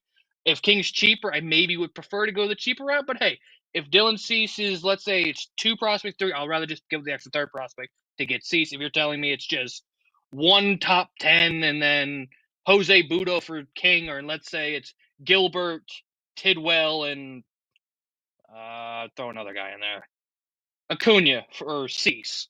I think I would do King, but again, it's just to the point of, do you prefer it? For me, it doesn't matter. But again, I think we need to stop with this narrative of, we'll just wait to the deadline, because we've seen the new trend now is trade deadline markets aren't what they were 5 years ago, where, you can get cheap rentals for nothing, unless you're the Dodgers, where you get Jack Flaherty for nothing. But everybody else has a price of ungodly moments. So if you, and the fact that Freeman said, if you want them, get them now. Stop waiting. So that's how I think. If you want it, here's done now. Here's the thing. He's Andrew Freeman, and he's the GM of the Dodgers, and he basically has the leeway to do pretty much anything. And he has basically the resources to shell out whatever the hell he wants, because the Dodgers basically just play fantasy baseball. So it's really easy for somebody like Freeman to say that. But again, I don't think it's really the look of, when it comes to the pitching market, I don't think it really has anything to do with overpay or what it's going to cost. I don't think it's really anything about like the traditional market or how it has flowed, because yes, there's been overpays for these starting pitches that, Kikuchi and Rogers, the way that they just went on that market. I mean, that was an insane return that you probably didn't see, years before. But when it comes to this market, I think it's more of just the look of how the Mets are seeing it is, where are we at the deadline? Because right now the Mets, they do have some chips. They do have a surplus of guys, but they also have a farm that is very volatile and very marginal and not as attractive as compared to other farm systems. So I feel like emptying the tank probably would be more emptying the tank for the trade deadline, because is this team willing to go all in? Because we've seen the Mets, again, Who knows what they are by the trade deadline? We're hoping that they're a competitive team by the trade deadline. But again, it's more of just the look of how putting all these chips into one basket and trading away for this frontline guy who is a rental. It's more of an all-in move to me. And I feel like are things during the season that we've seen David Stearns already address as a member of the New York Mets in season. Like we've said, with the entire bullpen, there was only Diaz and Ottavino on it from the opening day roster. So there are going to be continuing to be tweaks in that way. I think they want to open the gate a little bit more for Brandon Sproat, for the young guy in that way. I don't think that they're relying on him because they have, depth and they have arms that could fill in those innings if he's not able to do it at the major league level. They have a little bit of a fallback there. I feel like if it is known as we need a guy here, let's go get him. Maybe we overpay, maybe we don't. But again, there's other guys out there. Somebody mentioned Zach Gallen in the chat. Maybe he's somebody that they do make a move for. Pitching is going to be expensive no matter what. So it's not like we're going to get a full-on bargain because, again, we traded away. I mean, what did we trade away for Paul Blackburn? It was like some nothing prospect that, we knew wasn't going to make the majors. We know that it's going to cost a lot. I feel like if they are in that position with Juan Soto here in the prime of it, we already talked about it, winning the World Series, all this whole go in, all in. I think it's more of a deadline discussion of what the Mets are at and not just the market. Like, I feel like they know they're going to have to give up one of Gilbert, Clifford, and who else? Jet Williams, or they're going to have to give up one of them or two of them or three of them. Who knows? But I feel like that is going to be something that they are going to willing to push the chips on because they're probably going to know what they want, considering that they have the openings for the young guys and they'll see where their value is at. Does that make sense? I don't know, Andrew. Like, is that because again, I get what you mean about like the price being up now with them running out of time or whatever. Yes, Andrew Freeman does make a point there, but also you have the Padres. Let's say if this is a big if. Big Justin Herbert if, right? Big if.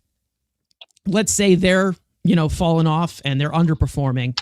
They're going to be very, very desperate to offload them. So maybe there is a little bit of a discount there. I think it's all about the situation at hand. When it comes to the Padres, they want to cut salary. They're the ones pushing to cut salary. So I feel like from both ends, there's a little bit of give and take. And they're probably going to be looking for a little bit more because of how pitching is expensive. And they have every right to because, what Trevor Rogers got at the deadline and Yusei Kikuchi got at the deadline for both of them to walk the next year. Definitely a sunk cost in that way. But you just never know where they're going to be at the trade deadline. And I just don't think that the Mets have that surplus to just say, okay, just start trading these pieces off right now, especially when we don't know where we're going to be at because we have not been a perennial contender yet. Like, I feel like it's easier for the Dodgers to say that compared to what the Mets are right now, where they're trying to repeat or go further than what they did in 2024, which they have not been able to do in back-to-back years or 3 years in a row, pretty much throughout like their entire franchise history, and it's belittled them the entire time. Does that make sense? I don't know. But I get what you're saying. It's just like I feel like it's more of a team thing than league thing of the view that the Mets are looking at it, considering of where they are compared to Andrew Freeman's Dodgers. Does that make sense, Andrew? I don't know. I mean, yes and no, but I saw a report, and this was I'm trying to find, I can't find it on Twitter. I don't know if it was Nightingale or Murray or one of them said that San Diego, obviously the Cubs were talking as well yes, with their pitchers, and the report was that they prefer the Mets prospects over the Cubs. The Mm-hmm. fact that they asked for Matt Shaw from the Cubs and they want somebody better than the Mets prospects is interesting. But if true, again, I don't know, it could just be Bob or one of those guys talking at their ass. If to the point of Preller already likes your guy, just get it done. Like, that's how I look at it. Again, I understand, yes, they should wait to the deadline. Again, we Padres, whatever. But if Stearns values the guy, and either if it's Cease, if it's King, if Preller's already said, hey, I want this guy, if it's Luis Angel Acuna, let's say that's the piece. I'd rather give up the pieces now to get the guy, say, okay, what do I have left to work at the deadline for other things? That's just how I look at it. Again, do I expect to get done? No. But if the fact that Preller is prioritizing your prospects over the Cubs, which the Cubs overall have a better system, then maybe you're playing into an advantage where at this point, if he's interested, and again, you have that surplus of blocked prospects, yes, you have that conglomerate of middle infielders, you're going to have to move these guys eventually. So, I understand, yes, we should probably be a little bit wait and see, but to the point of, yes, you said with Soto, like, you do have to move, kind of not do something stupid, but there needs to be a little more acceleration instead of playing this, well, let's play it conservative, and maybe we add we could see add another Blackburn type starter. If you can get it done now, get it done. And like Frank always says, I want to see him in New York, and not just for 2 months. I want a full year of seeing, and if I can get him, get it. None of this, well, let's be conservative, put Clay Holmes back in the bullpen where he's good, and not have to play the excuse route. And injuries are going to happen. So wait, Clay Holmes wants to get back in the rotation? What's it called? Frankie Montas tweaks his oblique. Clay Holmes back in the rotation. Yes. That's my thing. Like, at this point, injuries happen, and I understand Sproat will get opportunities. I'm tired of, we have to wait. Injuries always present, especially with pitchers, present themselves. So I don't want to be, I can't make the move because I want to get Sproat. Sproat will get opportunity because somebody's going to either tweak an ankle. I get it. Especially somebody else. I get that. So if you have the ability, get it done. I get it, but again, it's so easy for Andrew Freeman to say. Well, I'm not even considering saying Freeman, what he's had in front I'm not of him, even saying I'm saying from the start. If Stearns wants the guy, and if you're going to still talk to him, give a shit about what the deadline with Freeman said. Even though, again, we should be in the same press, we have the same stuff financially. That's just like a multi-billionaire going up there and saying, "Okay, this is how you make money. This is how you do this glorious thing." How? Well, I mean, they've also already captured a World Series in the past few years and just got another one. So they're also operating under a different expectation, whereas the Mets are still in this drought. So for the Mets, I mean, you want to see more of a sense of urgency because you don't have one yet. And you're the one, and the Dodgers, they didn't need Tanner Scott. They didn't need any of the moves that they've done this offseason. They're just doing it because they can. So for me, I mean, I think that the Mets could just really use another guy. I mean, whether they have to wait till the deadline or whatever, that doesn't really matter to me because I'd be surprised if all these guys hit to a level that you feel comfortable playoff-wise with 4 of these starting pitchers. I just don't see that right now. I think that and my question is will Stearns ever move a top 10 prospect? And it's if so, who is that player? What would he be looking for? I would think it'd be a pitcher, a starting pitcher. I mean, because we said, starting pitchers cost a lot. So I would think that's when he would do it, but he's yet to do it. So, I mean, it's kind of one of those things where, I believe it when I see it. I get why he doesn't want to do it, though. That's the thing, because he wants a little bit more of that sustainability. He wants a sustained winner. The Mets are going to have to build things from top to bottom, like we have said. I understand. Juan Soto's here. We're wasting everyone's prime. David Stearns is cheap. I get it. I understand it. But it's more of the look of, the Mets aren't at that level where they can do that yet. They're going to have to think this out, and it's not going to have to be a panic move that sets you in one of those situations where, we have to have an ace because we're looking at a playoff rotation. We don't have that ace right now. I think that you have that in Kodai Senga if he pitches every 6 days and he's going to be able to be healthy. We'll see what happens. It's a 162-game season, I feel like. It's just the way that with pitching and with this pitching market, I just really see pitchers as bodies at this point. Yes, there's different levels of talent, but that body can break down no matter what. You never know when it will. So it's not like you don't need quality. I get it. It's something that does help you, but you also need that quantity to bring you down the stretch of the 162-game season. I understand wanting to do it. And listen, I get when people say that this rotation worries them. Like Rosie's saying here, I wish that the Mets would make a move. but they won't do it. I think that they're willing, they're open to it, they're looking at it, but they're also looking at it kind of the same way with Pete Alonso. We're fine going elsewhere. We're fine with the alternative. We're fine with what is going there because 162 games need to be played. It's not like we can just, sim to the trade deadline like MLB The Show. You know what I mean? Kodai's too fragile to be an ace. Every pitcher is too fragile to be an ace. I think that there's only a select few of aces that stay healthy, like Dylan Cease. I mean, Dylan Cease is out there who has been healthy these last 4 seasons. Corbin Burns has been healthy. Yeah. Burns is another one. Blake Snell has had a lot of injuries. Blake Snell has had a lot of inconsistencies. Spencer Strider was out all year last year. He's considered one of the frontline guys. Even Garrett Cole, Mr. Iron Man. There's also another guy who we should have kept, and we wouldn't be talking about this if it was in Zach Wheeler. Beyonce's husband right here, Jay-Z, says it perfectly.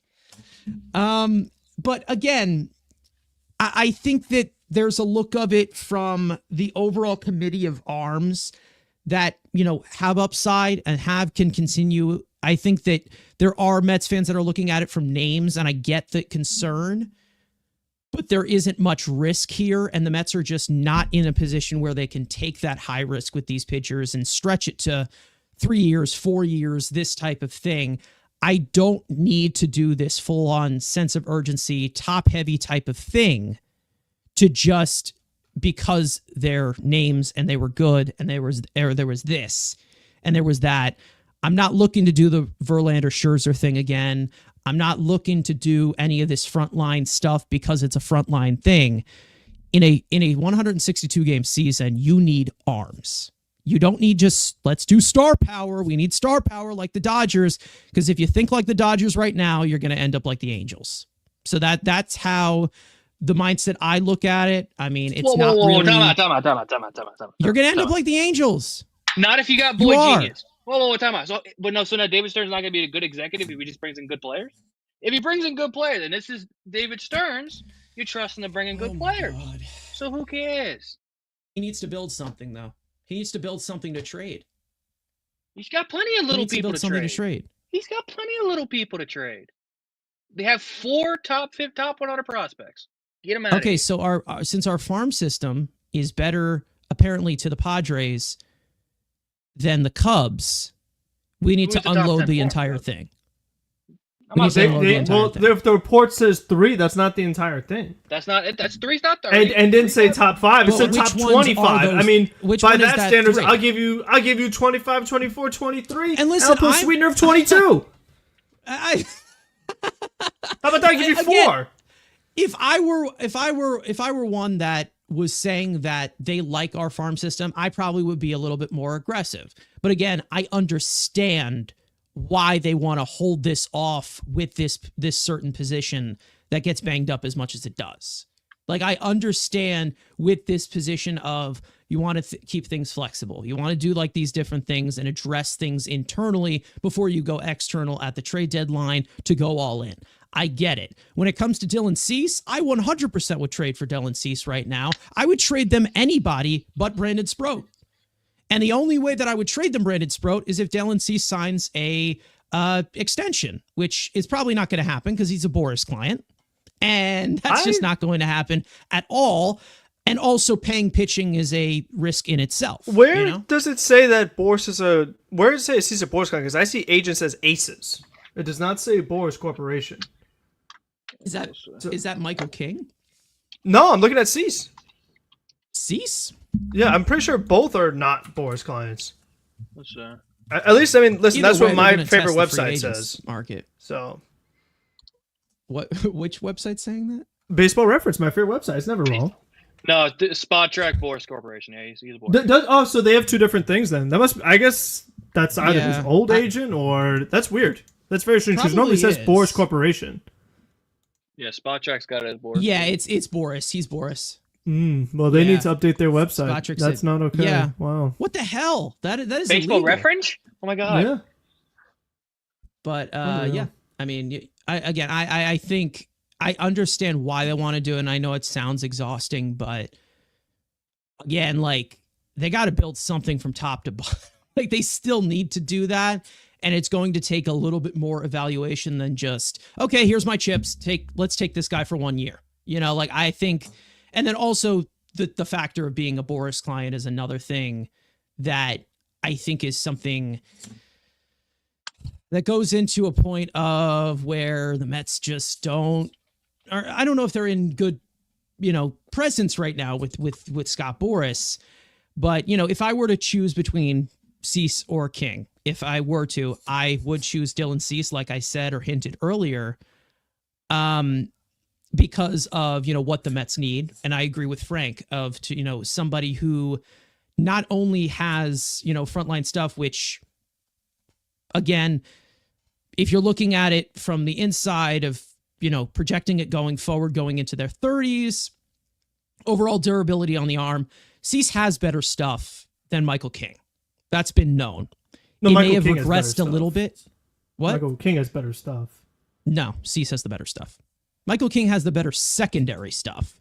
Cease has the more explosive stuff overall and better stuff overall.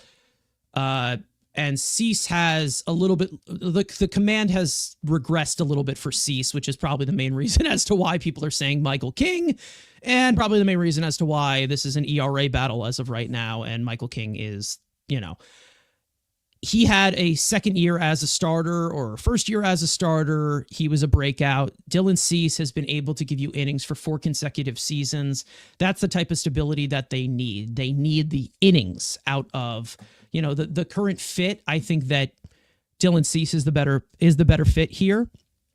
I also think the hard contact that he does give up kind of gets a little bit mediated at Citi Field a little bit. Compared to that, personally, right now, if you're looking to make, the move right now, I think I would just go for Nick Pivetta, but that's a different story.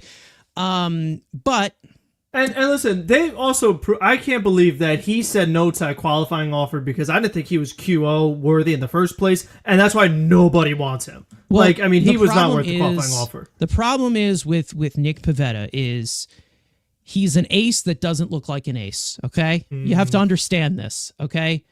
I am a big Nick Pivetta guy, but, there's still rough things around the edges that are not great about him, and he seemed like a tease his entire career. Let's just say that.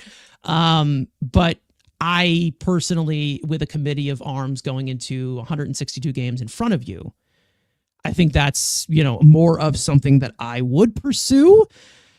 Because you don't really have to, you do kind of have to give up a draft pick for him. So again, there's still. For now, listen, Yeah. is he a Dallas Keuchel where you wait till middle of the season and then you could get him, no draft pick? It's possible. But I haven't even seen much traction on his name lately. So Not really. He doesn't have a very hot market. We saw Morosi say, great source of information, like a week ago, saying Mets and Red Sox were like the top suitors or something. Mets probably checked in. The Mets have probably checked in on pretty much every pitcher, everybody out there they've checked in on. But again, I think it's a deadline conversation as to where if the Mets are in that certain position, they're willing to give up those pieces. But with 162 games ahead of them, and just 1 year left on either of these guys' contract, and the lack of sustainability throughout the franchise, and the this and that, putting all your chips in this or whatever, keeping things flexible for the young guys. I think that there's so many different angles that you can go off of this that I'm like, okay, I understand not wanting to go after the high end pitching because of the position that it is and the position you are is in a franchise. And again, I feel like it's so much easier for somebody like Andrew Fryman to say that as compared to somebody like David Stearns, who inherited a team that's nowhere near that level. Like, I understand it, but again, I agree with you guys in that way of like, I would go pursue Dylan Cease right now because it seems like that would be a really good fit with the uncertainty going into the season. Going to the trade deadline, maybe Senga's back. Maybe Senga's healthy. Maybe Manaya's okay. Maybe Clay Holmes has a Seth Lugo type of campaign. I feel like it's all really has to be addressed at the deadline. Not really the price, but just more of the position that the Mets are in. You know, what would it take to try to trade an extension? God, I mean, it's the pitching. Yankees really messed everything up with the Fried deal, in my opinion, because he got offered way too many years for his age that I don't know. Yeah. I mean, I don't know what he wants to go based off of.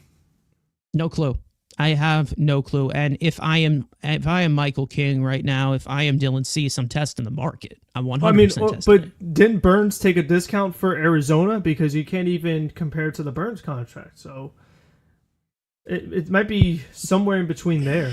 Yeah, I mean, you could be looking at like maybe 6 years, I'd say at least. It could. Cease, you could compare a little bit to Burns because of, you know, the overall volume that he's able to give you compared to Burns. Burns obviously is a little bit more of a higher pedigree of a pitcher. Cease is a little bit more upside than downside. It wouldn't be a sign and trade. It'd be like what the Mets did for Lindor. They traded for him and then signed him to an extension a couple months later. At the buzzer. I mean, it'd be more like that. Yeah, literally at the buzzer. Yeah. So it wouldn't be a sign and trade though, because something that you could probably model after. You know, with Mookie maybe Betts, more the Dodgers Michael did King. Dodgers did it with Glasnow. Glasnow was more of a Glasnow was more of a fact that, you know, it's a discount because he can never stay healthy. So, and it was more of, and he got more years because of his age. So it's a different value as well. And it was also, what was it? It was like the same amount of years, the same like total value by like $1 million off to what the Mets gave to Jacob deGrom. I'm pretty sure. Interesting. Something. So I mean, there. he's kind of his own. It's like pitching is tough. I mean, everyone's kind of in a different situation. You have to look at like. So that's why I get it. That's why I get not like, wanting to go full force for it. That's why I get it, and that's why I understand why they built the rotation. They look at it as this is a position that breaks. It continues to break. We've seen it break in a Mets uniform, probably exceptionally even more compared to other teams. So I understand wanting to be a little bit more patient in that way, allow the young guys to come through the system, such as Brandon Sproat, maybe Tidwell grabs his footing, something like that. I'm not saying bank on them, but keep the options open because a 162 game season, it's not like, you know, you're looking at this from, okay, we're trying to win the World Series right now. Because you can't win the World Series in April or May. Maybe the Dodgers already won the World Series after what they're doing. Who knows? But they have that resources to do that. You know what I mean? Like, I feel like that is the kind of way to look at it. Darren Rivera saying studs and duds around the corner. Yep, everyone loves that segment. Everybody likes to give their opinion in that way. Now, speaking of everybody's opinion, I do want to get into some of your call-ins and give you guys such a taste of how this is going. Now, we do have a few people that did call in during our stream and how it started off. Now, there is a few things that I do want to go over for those of you who were not here earlier from when we announced this. A reminder that if you want to call into our show, our hotline is open 24/7 for any comments, questions, etc. regarding our New York Mets. Call us at 845-208-5677 and send us a voicemail under 2 to 3 minutes long. Please refrain from using offensive or derogatory language. All calls will be pre-screened for obvious reasons, and numbers will be blocked if you violate any of these rules. This is a one-strike policy. So send us a voicemail at any time. 845-208-5677. That is 845-208-5677 for a chance to be a part of our show. Now, and call I do now for want to free pop shipping. things up. Yeah, and call now for free shipping as well.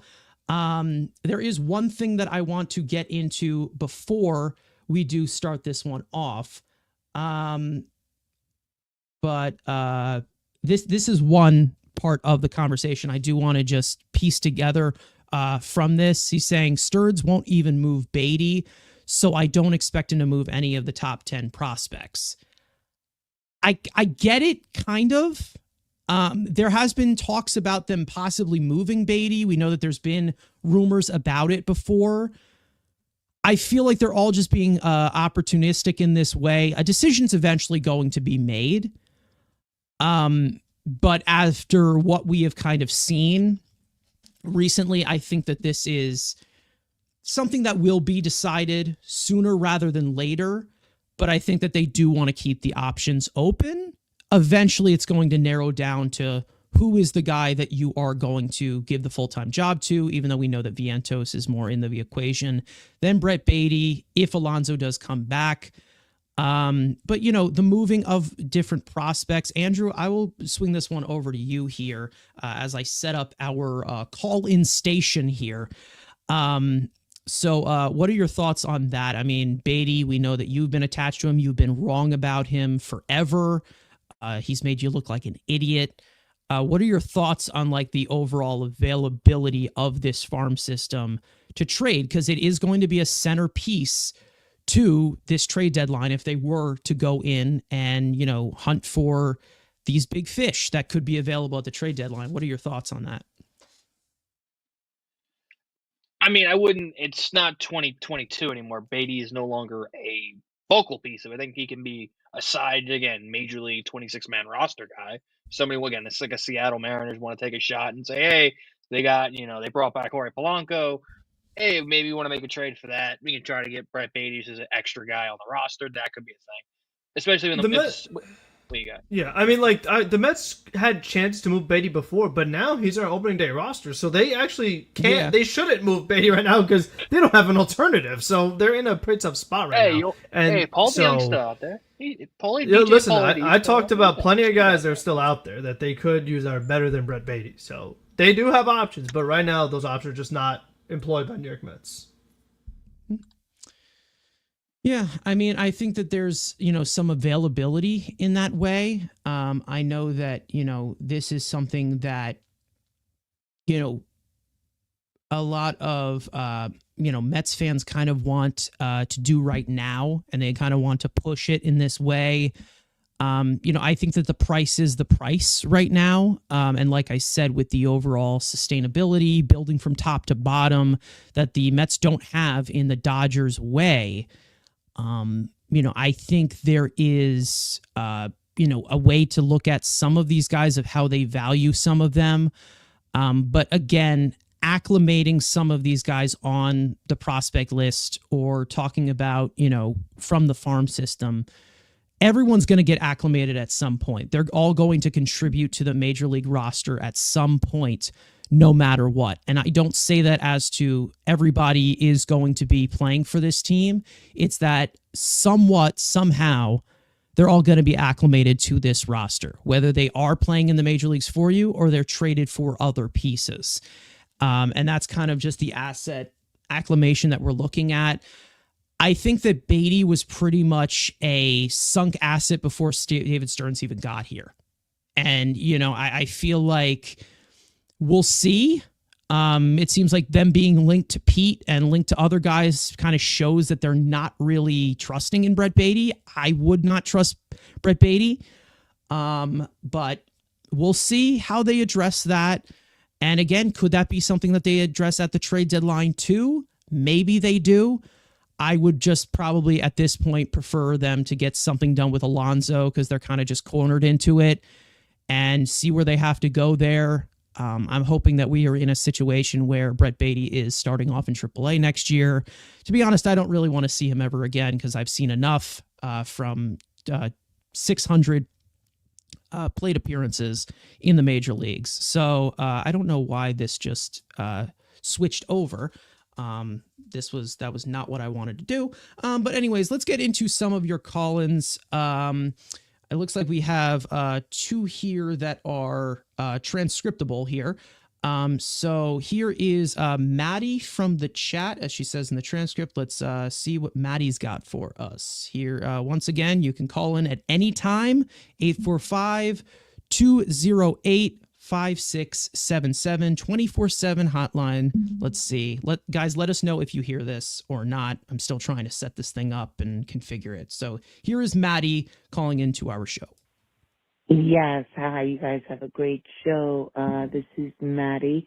I just hope that we get Pete, before opening day. I don't know how they're going to play around with Vientos at first. Is that really fair? Mark had a really great year. I know maybe defensively he wasn't paramount, but I thought he did a pretty good job at third, and he's awesome bat.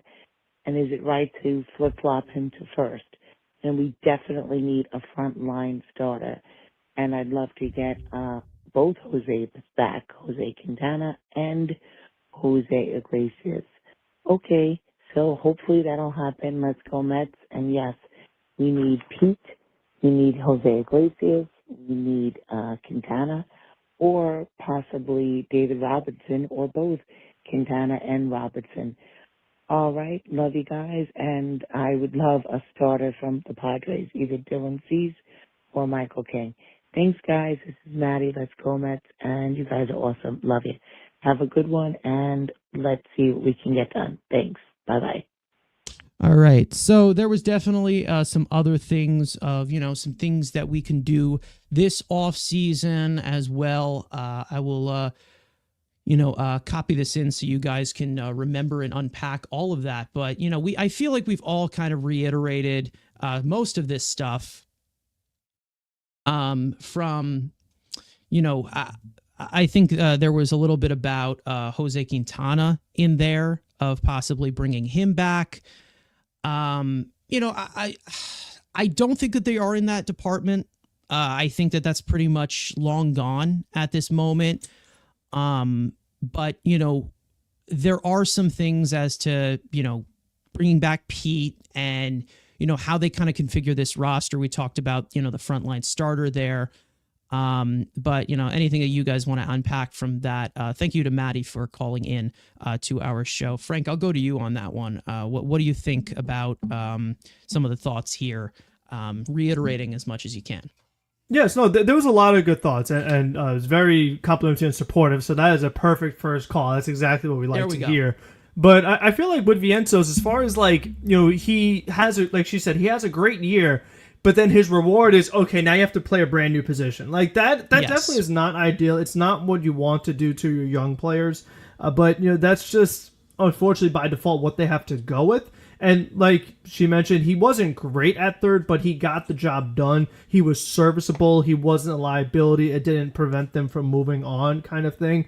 But he's probably better suited for first if he could just learn how to scoop the ball. Because that's really what Pete did really well. So if he could just scoop the ball, he'll be a perfectly fine first baseman. So I hope that shouldn't really affect his game too much as far as what that means for him offensively, because he does have a great bat. He had a phenomenal offensive season, both in the regular season and postseason. So, and we'll see if he ends up there. There still is that chance they bring back Pete, and then Vientos does go back to third. So it's still possible he could end up at either position, or if something really crazy happens, he's a DH. If multiple moves happen eventually. So he's someone that could be rotating different position each year. So it's possible, but we'll see once opening day does happen.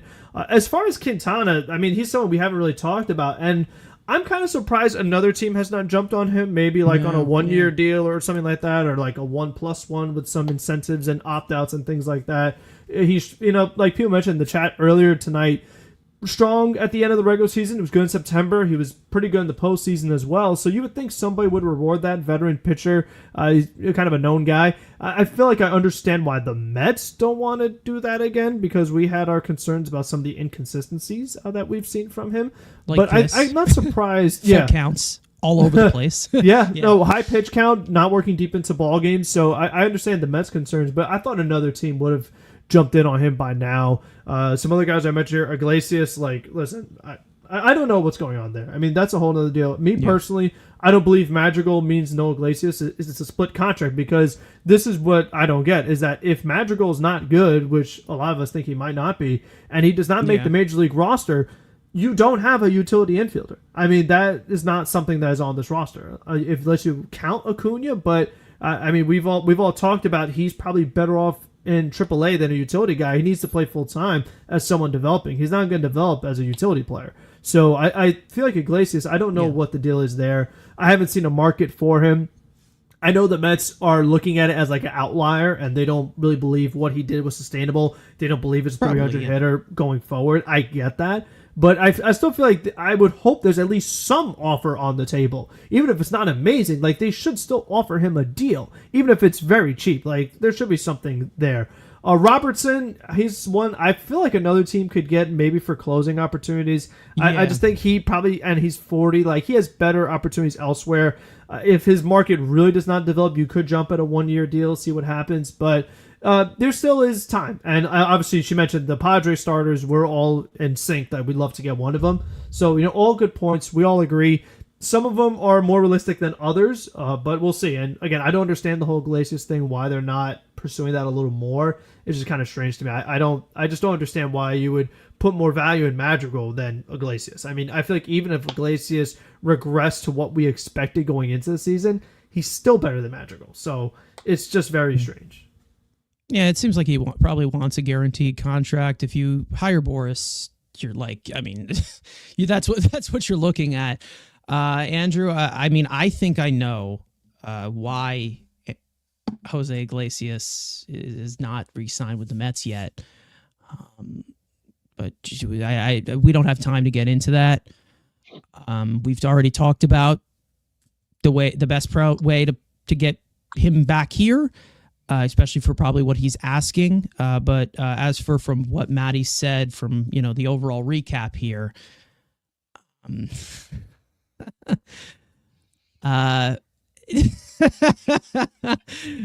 guess I'll go with the Iglesias. I'll go with the Jose's first, and then because we've kind of talked about the other ones.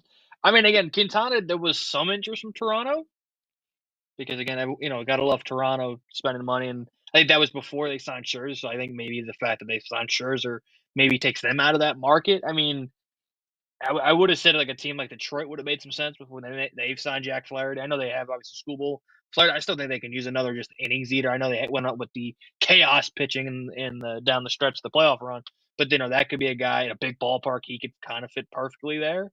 Again, Jose Iglesias, we have a $12.5 million Magic Squirrel that plays second base. That that was a great contract that we gave out. A couple All-Stars and batting championships. But again, I think Madrigal shouldn't, like Frank said, it shouldn't be the reason they don't sign him, but yet kind of feels like I think we've got to talk about with Mauricio that like he's going to be this year's Zach Short, where he's just going to be on the opening day roster. We're going to be like, why the hell is he here? Just because Mauricio will be down in Syracuse, getting his reps in which he needs. I would be completely shocked if Ronnie Mauricio, unless he literally Barry Bonds spring training, hits like 15 homers like Chris Bryant did that when he year before he got called up. I think the only way you see Ronnie Mauricio. So I think a Madrigal being brought in kind of eliminates Jose Iglesias. And I mean, I thought the team we all kind of thought would have been the team to sign him. They went out and got Donovan Solano and brought back Jorge Polanco. So, I mean, the Yankees need an infielder. I mean, if he doesn't want to change houses, the Yankees could use another infielder out there. So that's if he wants to stay in New York.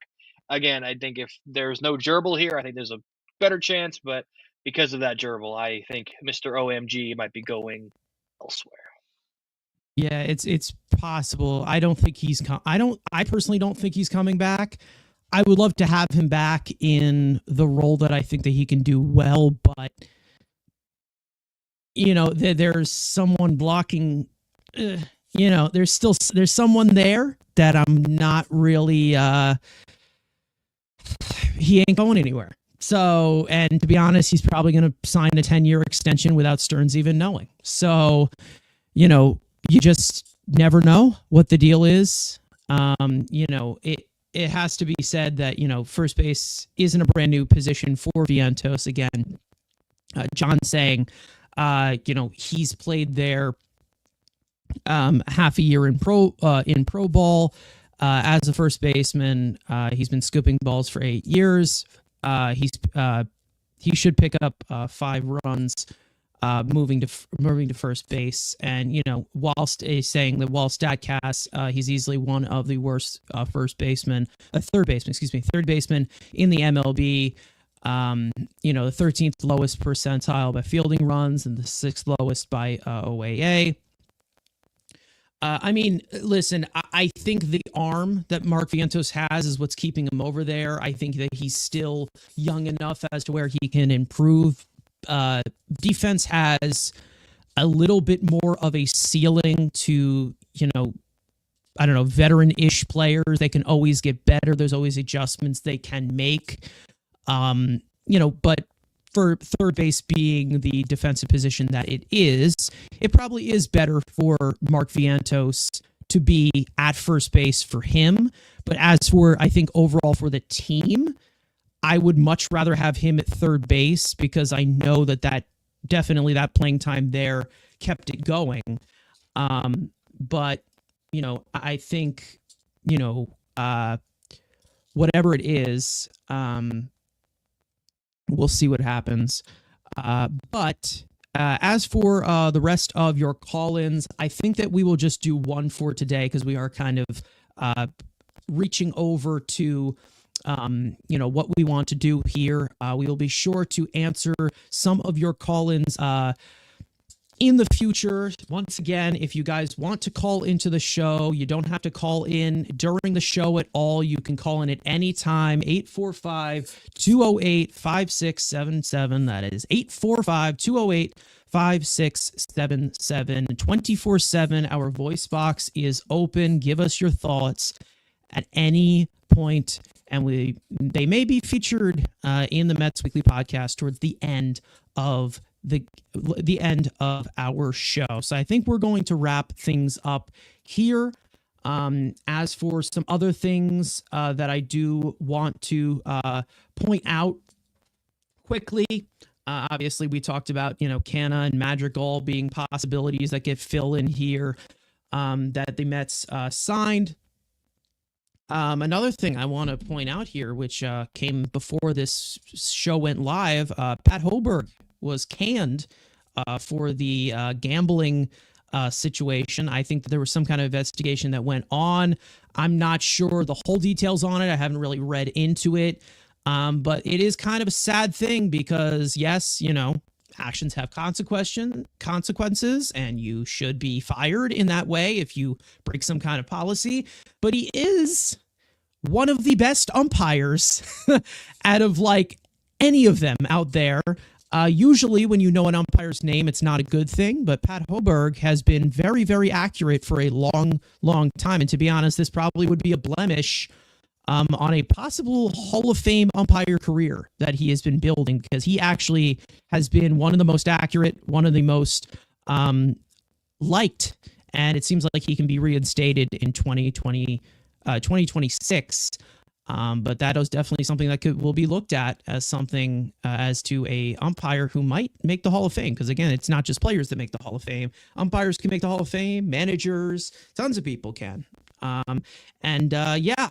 I agree with Truro here. I wish it was Ramon DeJesus or maybe Victor Carapaz, whatever these other hater umpires we have that are anti-Mets during 2024 that suspended Diaz or tossed out Lopez or whatever.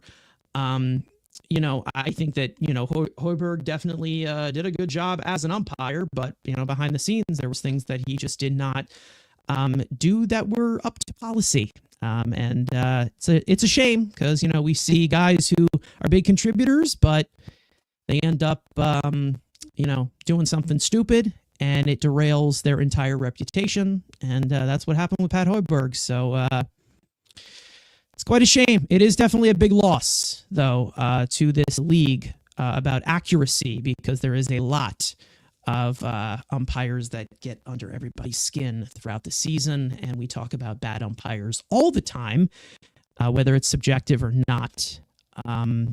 There's another guy right there that we can mention who kind of screwed things up even though he showed some shades as well. Other guys you can put out there as a Raiders fan, Antonio Brown. He screwed up a lot of things for himself. Another guy, Henry Ruggs, another Raider. Starting to see a pattern here. Andrew, I'll go to you to close this one out. If you want to, say any words for Pat Hoiberg, because I know you guys are really good friends. Well, I mean, again, we're getting all these degenerates out here rigging ball games. You got another guy in the NBA, and what's it called, Terry Rozier. Everyone's this is what happens. You want to legalize sports gambling, brothers? We're gonna have a bunch of Pete Roses in the Hall of Fame pretty soon. Everyone's gonna be gambling all that money and all that dough over there. Besides the point, again, we're a week from pitchers and catchers reporting. Again, we're gonna have another week of chaos. God knows with other sports how many more blockbuster trades have to happen at midnight when I'm sitting on the toilet doom scrolling. It'd be nice to not have to happen at midnight and look like a fake trade. Hey, Mets, maybe you make a 12:30 blockbuster out of nowhere, and we can maybe do a 2 a.m. live stream again. That's a good idea. But again, just no, it's not a good idea. But Frank, we can wake you up. It's okay, Frank. No, we'll I wake you up. don't want to wake We'll up. get you a cup of coffee, and you get ready to go. So, besides the point, again, it's another week. We're getting closer to baseball. Today, for the first time, we got to see people actually playing in Port St. Lucie. We're this close, ladies and gentlemen. Yeah, we saw Clay Holmes. Aside from him, obviously he's got a bigger workload to work on for 2025. We saw Ronnie Mauricio out there in the field today. We saw a little bit of somebody else. I don't know who it was. Trying to think of it. No clue. Frank, I'll go to you. Want to wrap it up? Yeah, no, I mean, it's exciting times. I mean, they're in Port St. Lucie. They're getting ready to go. So, like we said, we're just getting really close to when that first game starts. And like we said, there's still more things that have to be done, not just for the Mets, but there's, like I always say, still big targets available just all over baseball. So there's still some things that have to be finalized. But we're getting there slowly but surely. So, like you said, 1 week away. So we're like right there. We're at that final stretch before we could get baseball back up and running. Yeah, it's always that fun, cusp of baseball season in that spring training is as we get closer and closer to opening day.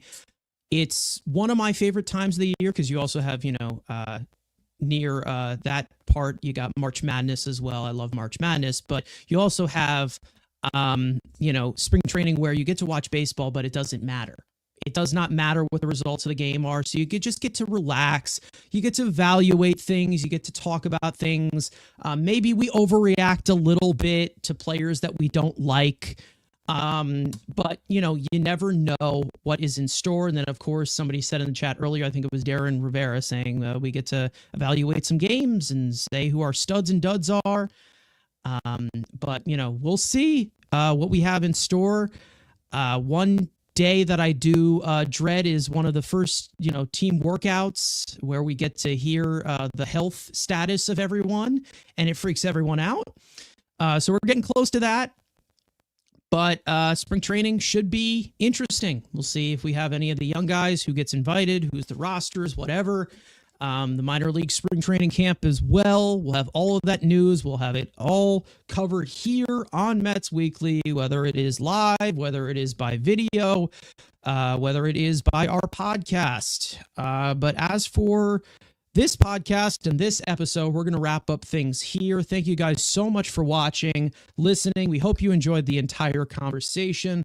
For those of you watching or listening on playback, you want to join the conversation live in the future, make sure to subscribe to the Mets Weekly YouTube channel. Turn on post notifications to know when we go live. Like we said, we just opened up our 24/7 voicemail. One more time, I'll give you the number, 208-5677. Call it at any time. Give us a voicemail. Give us your thoughts. You can call us drunk at 4 a.m. Doesn't even matter. Whatever you want to do. And they will be pre-screened as per usual for obvious reasons. Other than that, make sure to follow Mets Weekly on X and on TikTok, all of us individually. Links are in the description. And finally, as per usual, let's go Mets. And we will see you guys next time.